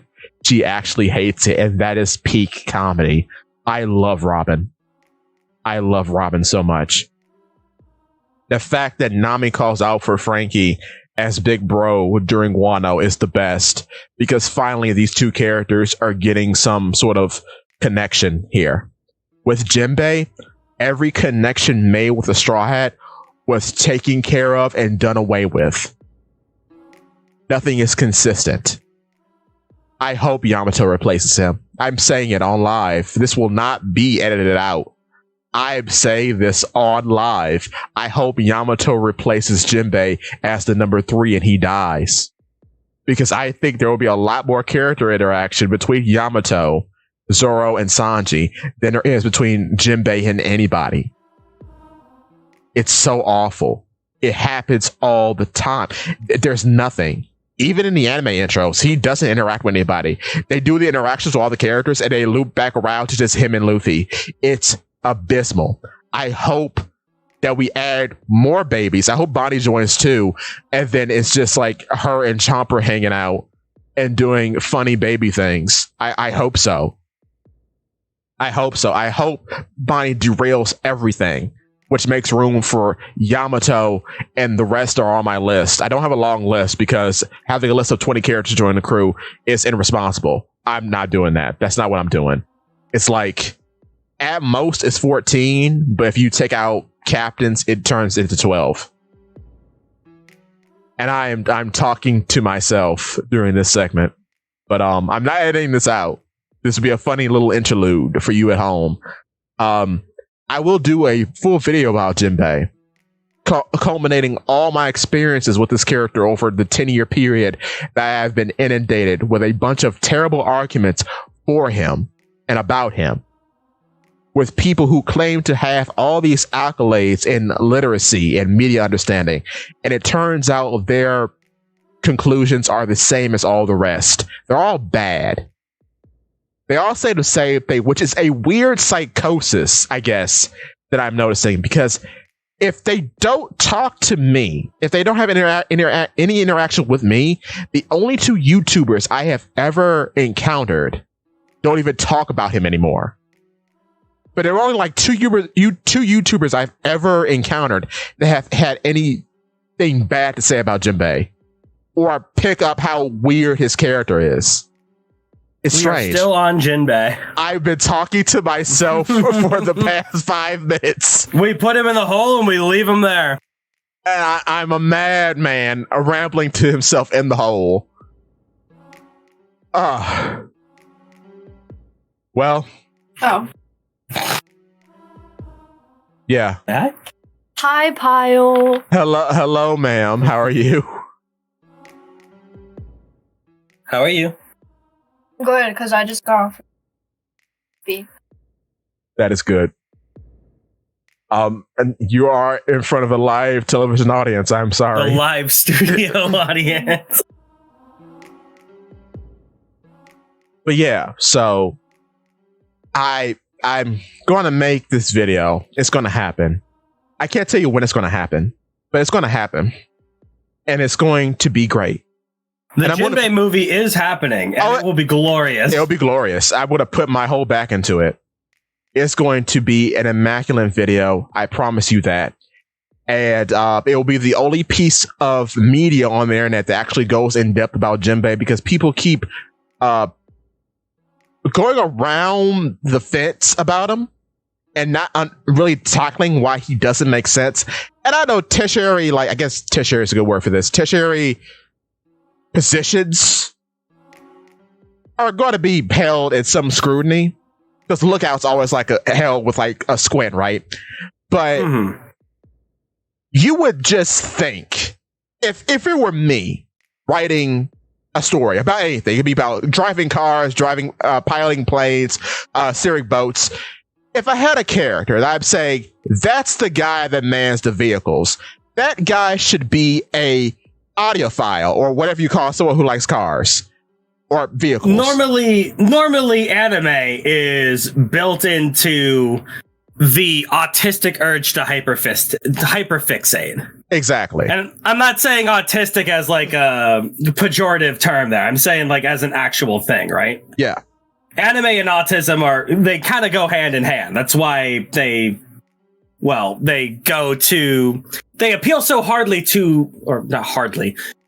so strongly to people on the spectrum. Because they feel like if they're seeing themselves and they relate to the character. Yeah, and usually if you have a character in fiction, you like to take a specific part of their character as a whole, their role as a whole, mix them together and really pump it up to its actual, like, the actual, what's the word I'm looking for? To its zenith. Extreme. Yeah. Yeah. To its natural extreme, right? Yes. If you have a character in a fictional story that is the pilot, or let's say if you have a character in a fictional story that is the cook. Yes.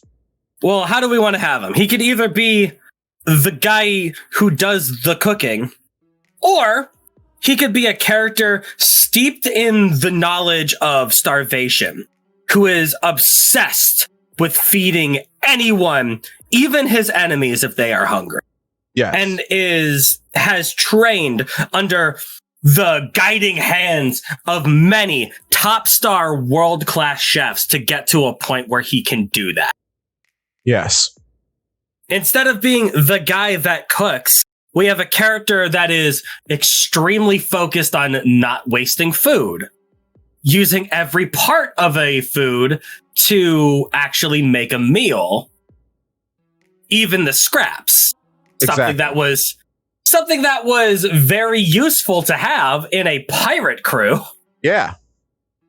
As usually they would eat hardtack and sometimes they would get fruits. Yeah. And they would get their protein from the worms and the tack. Yes. Like, it was awful. Food on a ship was awful. Well, how do we want to have like a fun pirate story? Well, how about a chef that can cook anything and make it delicious? A true gourmand who has the palate too to understand how things are made or how things can be best utilized once you have caught them and brought them up. Yeah. So he's got the palate, he's got the skill, and he's got the drive to be not just the chef, not just the guy who cooks, but the absolute best at what he does. Exactly. That's interesting. Now, you take that for every other Straw Hat, you have the exact same thing. And then when you get to the man who's supposed to be the pilot, and then he hears that he is on a vessel that can fly, something that the world's smartest man marveled at and actually had Nika-like eyes when he heard that it was possible for a vessel that could have that capability off of a soft drink as fuel. But when you get the pilot character, the character that's supposed to be driving the vehicle for the entirety of the story moving forward, when you tell him this information, he's like, "Wow, yo, that's crazy, dude." So, does Luffy talk about me?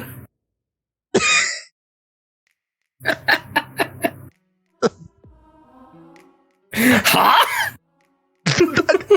Like, and I'm sitting here and I'm like, I'm not crazy, right? I can't be. And everyone I talk to, like, other than a handful of people, like you and literally like 3 other people, it's like, No one gets it. And I'm like, brother, Vegapunk is marking out that a ship can fly using cola. It gets more ridiculous as we move forward. But the man who's supposed to be our driver, our pilot, first of all, is too fat to fit in the Max. So that's out the way. He can't even fit in the tank. Yeah. He's too big. So that's out. Don't you think the helmsman should be like in perfect synergy with Frankie at all times? It should as be. They are both supposed to be one with the ship. Exactly. Actually, between Frankie, Usopp, and Chopper, they should have a fourth member always with them all the time. If Frankie's not with Usopp or Chopper, he should be with Jinbei literally all the time. They should just be talking about things all the time. He should be interested in just like how if Frankie is put together. Because he's like driving himself. He is literally a battle Frankie. He is a living battleship. How do you work? He should be as interested as Vegapunk is in Frankie's inventions. Like how do you? What does that work? How does that do? You should be interested in anything that makes your job easier. Exactly. Which means you should have an interest in the ship you are piloting. Yes, and you all are of the helming. And all the vehicles that you may have to man in the future. Yeah. The submarine is a shark, for God's sakes. And the Shark Man isn't interested in that. Well, the Shark Man is not interested in the Shark Man clone, apparently, so... We can't even get on that. We can't. I can't deal. I can't deal. Even in my TikTok comments, people are like, get off of Jinbei. He knows what's up. I'm like, I'm not gonna incite an argument. I'm not. He knows what's up. What do you mean? Because I said when Jinbei. No, well, to be fair, I said that when Jinbei says, "Oh, it's the warrior of liberation," I said, "Shut up, Jinbei." And I said, shut up, Jinbei, because you just learned about that 2 seconds ago in the last arc. This should be ingrained in your culture, and you just learned about it. You had to learn about it from Who's Who. From this random mook. You should have been the one telling us about it, not him. So they'll be like, the warrior. Honestly, that would have been so much better. It would have been. That would have been that would have fixed a lot of the problems with Jinbei. If he was the one dropping the lore to Who's Who. If Jinbei was Bonnie, basically. Or if Jinbei was Kuma. That would make sense. And that's why he has the sun tattoo. He's on a sun ship, captained by the sun deity. It would make perfect sense. But no.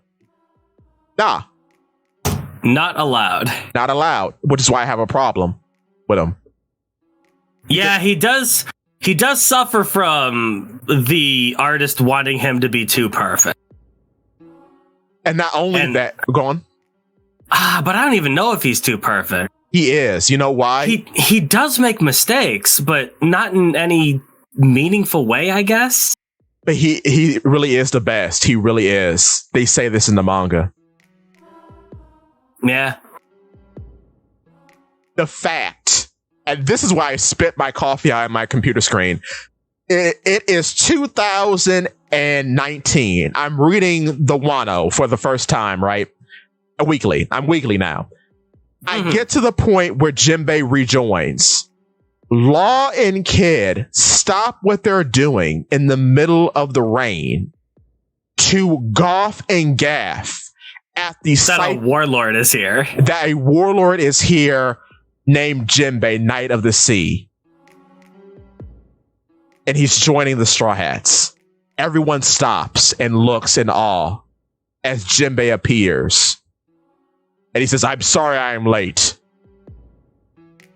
I was too busy clapping Big Mom." Clapping Big Mom or getting killed by Big Mom. I don't know which, because we don't find out.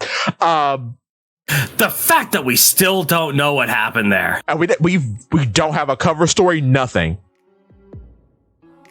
Like, diggity dog. we needed to take some time after Wano to get some things straight. Yeah. And that was one of the things that we needed to know. And the iron nail in the coffin is that Capone, a primary component of Whole Cake, has went off, found his sister-in-law, gotten her married to his boy, and now has found their father. And now they're all living together as one crew. And we got to see all that. All of that. Which then acted as an introduction to Prince Groose. This is crazy. It's actual Looney Tunes.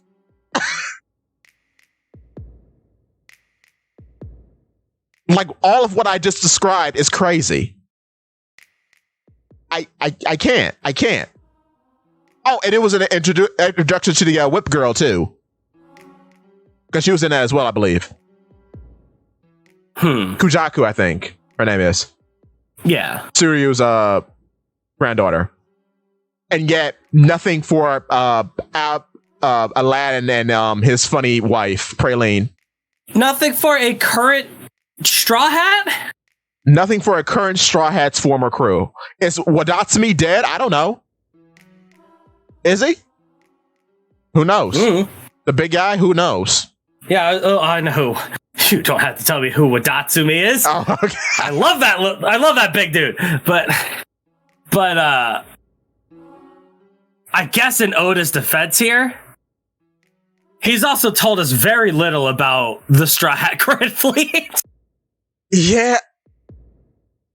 Who are also Straw Hats that really should be getting more screen time. Especially our boy Bartolomeo. I love him.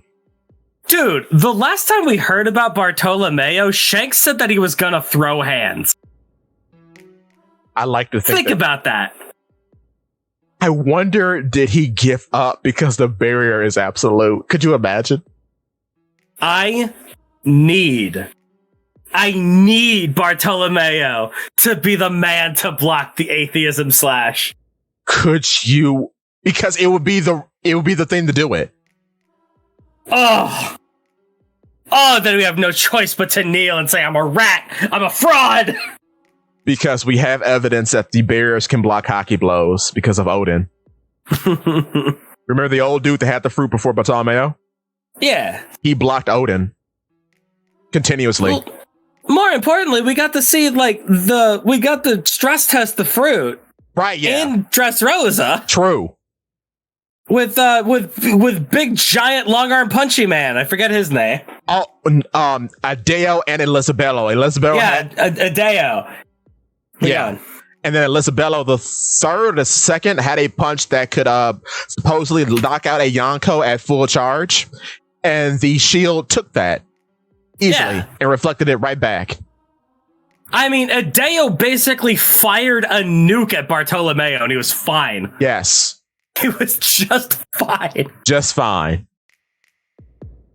Oh, yes. Please come back, my green king. King Rooster. I need him. Oh, he's such a good character. Oh. But, yeah, more about Elisabello, too. I like him a lot. It's like, where's the Grand Fleet. Yeah. I feel like we didn't need Dressrosa at all, but I'm happy for the aftertaste. Yeah, I like the antics of Doflamingo. He really does string the arc along. See what I did? Yeah. String.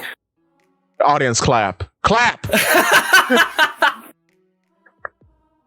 But yeah, I mean, there are just a few bullet points to take from Dressrosa, Gear Forth, Dofi, and the Grand Fleet.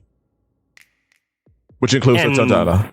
Go on. And Usopp and the Usopp. Tontada. Yeah, Usopp is good. There's a lot of great ideas in Dressrosa.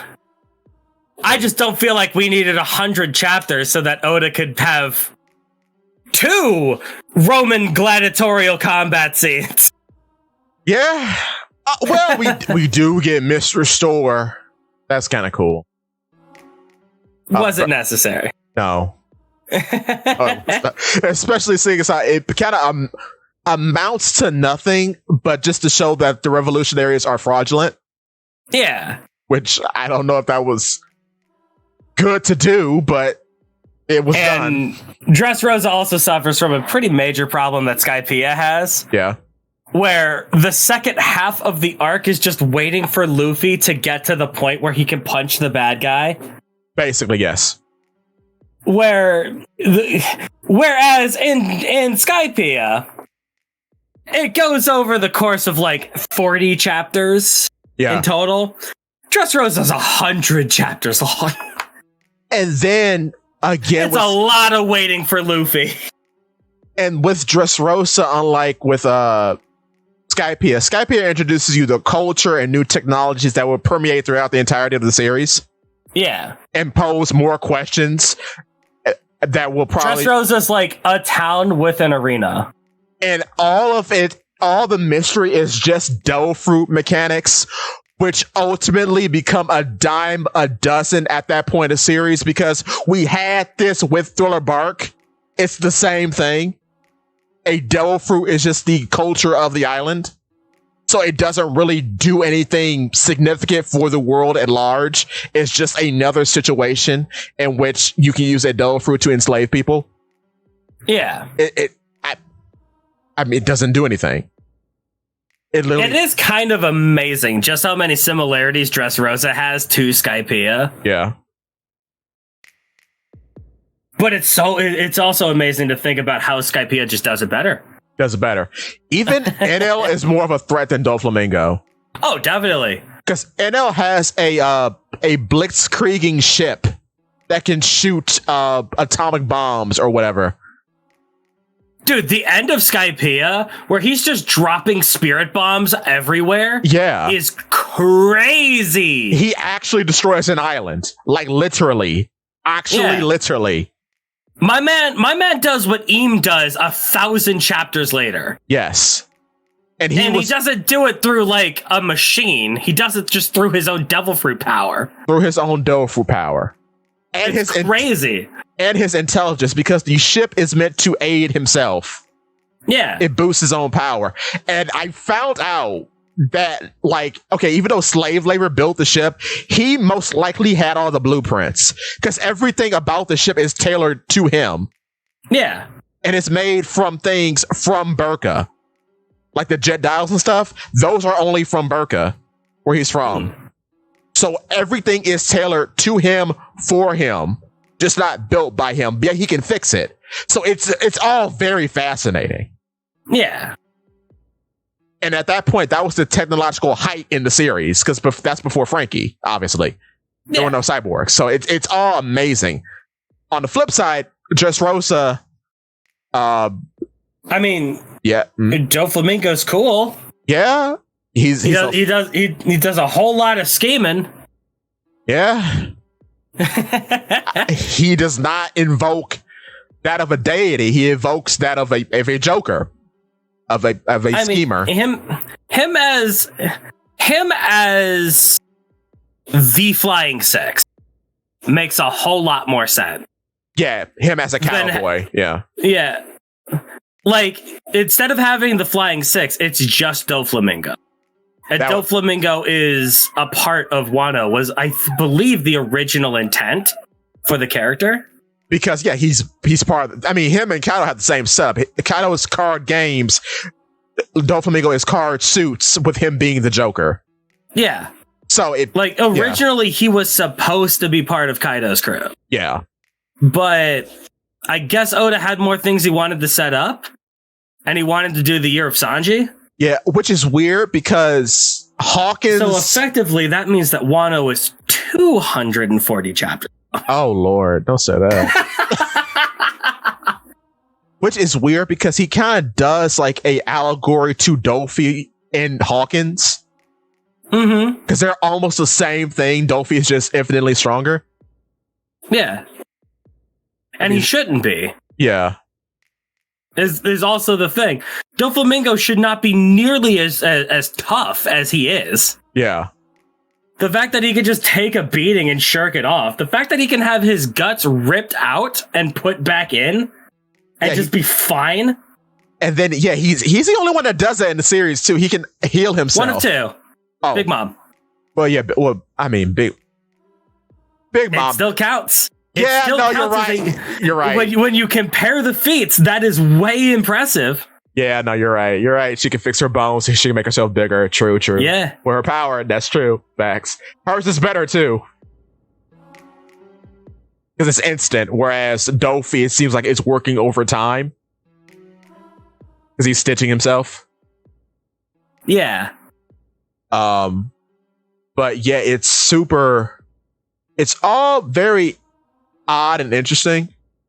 Like you have the schemer character, right? Yeah. I feel like this is one of the reasons why people love Doflamingo so much, like the power scalers do. Yeah.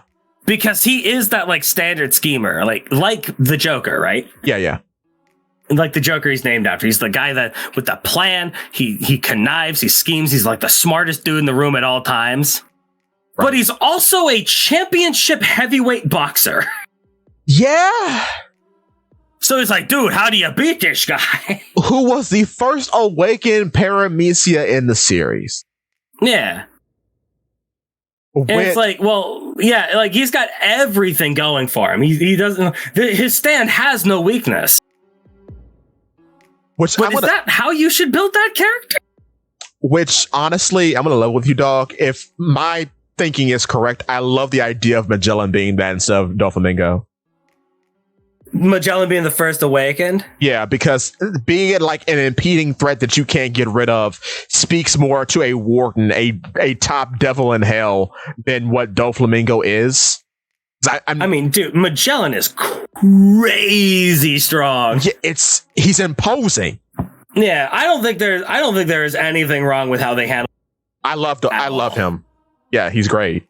He serves his role perfectly. He does. But Dofi, it's very odd because Magellan isn't really like the difference between someone like it feels like they tried to code Dofi as like a Magellan style guy. They did in how he fights.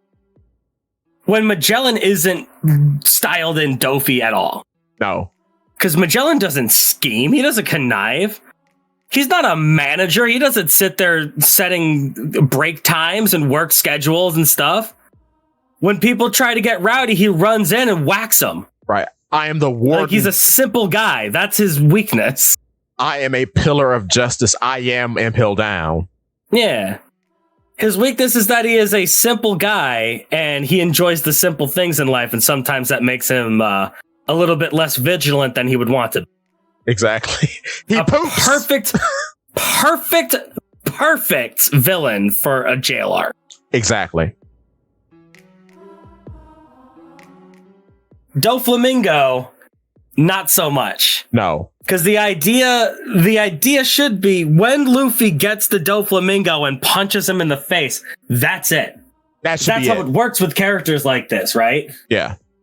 Because you get to the Joker, Batman just whacks him once. He's like, "You catch me, bats!" Doflamingo takes like full strength Kaido hits. He's like, you got me there. Now do it again." It's like, what? Exactly. I'll propose this to you. Doflamingo has been done better in the same style. I'm going to give you a name. I'll see what you think about it. Cracker. Mm-hmm. Yeah. They fight the same way. Yeah. If Cracker was more of a Cracker was more of a mystery fight. Yes.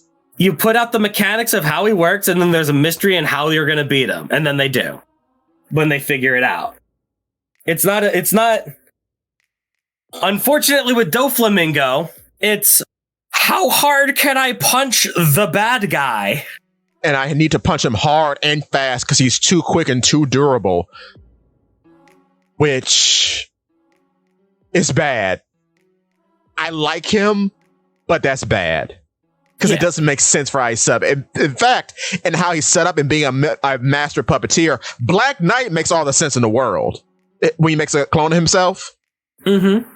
Making clone after clone and have those fight his opposition makes a lot of sense, but he should be as weak as those clones, and when he actually gets caught, that should be the end of the fight.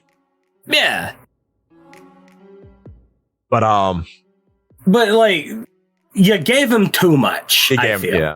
People love Doflamingo because of that reason. Because he's like, oh, dude, he's like a true evil, imposing guy. And like, I like Dofi. Yeah. But I don't like him because he's big and strong. I like him because he sees a war and laughs. Exactly. Because he's like a crazy man. And he sees the hypocrisy in all things. Yeah. Which, I mean, based on his background, it makes a lot of sense. Someone who's fell from the height of opulence into the dregs of society would feel how he feels. Diggity, dude. There is not a celestial dragon in the entire earth that should be able to take a Gear 4th punch. It doesn't make sense. It's weird. Although, oh, when a celestial dragon has what do you call it? Has drive. Yeah. They seem to be real strong. You like know with what? God's Knights. And I'll tell you what's weird, because Minnie, friend of the channel, I was about to say I was gonna shout out Minnie on that because they've been talking. Hello? Yeah. Okay, yeah, I got you. Yeah, go on. What you saying? What Minnie said? I was just gonna say that I was gonna shout out Minnie because he gave me this idea. Me too. I'm going to make a video about it, but the fact that Charlos could perceive that he shot Zoro is interesting. Charlos has observation on you. He might. And that's the scariest thing. He might. Because how do you perceive? It's weird, because you wouldn't expect that. It's a dumb thought. It is, but you're like, wait a minute. It's so stupid. I could definitely see Oda doing it. It's so dumb. But I could believe it because because a normal person wouldn't be able to keep up with that. Yeah. Like how did he dodge? He said, I thought I missed him. So he perceived that Zoro dodged, but then Bonnie puts the ketchup on him. He's like, oh, I guess I did shoot him. Oh, well. But the fact that he had that through line is like, why is that? Yeah. But the idea is very funny. Conquerors Hockey Charlos, let's go! Oh my god! Oh, that's how he got it from his daddy. Oh lord! Oh lord! The idea that Bonnie could be Carlos's sister. I hate this thought. I hate that thought every day, but it makes the most sense. I hate it. Well, we have gotten long in the tooth, but we've done well. We've done well for a week without a chapter, and I have been operating on very little sleep. So thank you for entertaining my rambling, Zakk. No problem. But let me pull you out of the hole real quick. There you go. Thank you, sir. All right. Well, you should pull yourself out of your own hole at home and subscribe to Reddit Sephiroth. And while you're at it, you should subscribe to Polypede Works. Bar is open, boys. Don't be dodgy. We'll see you in the next one. Bye-bye. I messed it up again. No! We come so close every time. It's wonderful. I feel like that's just a running gag now. Oh, Lord. I'm going to be quiet next time. I wanted to work out good once. Okay, take care, everybody.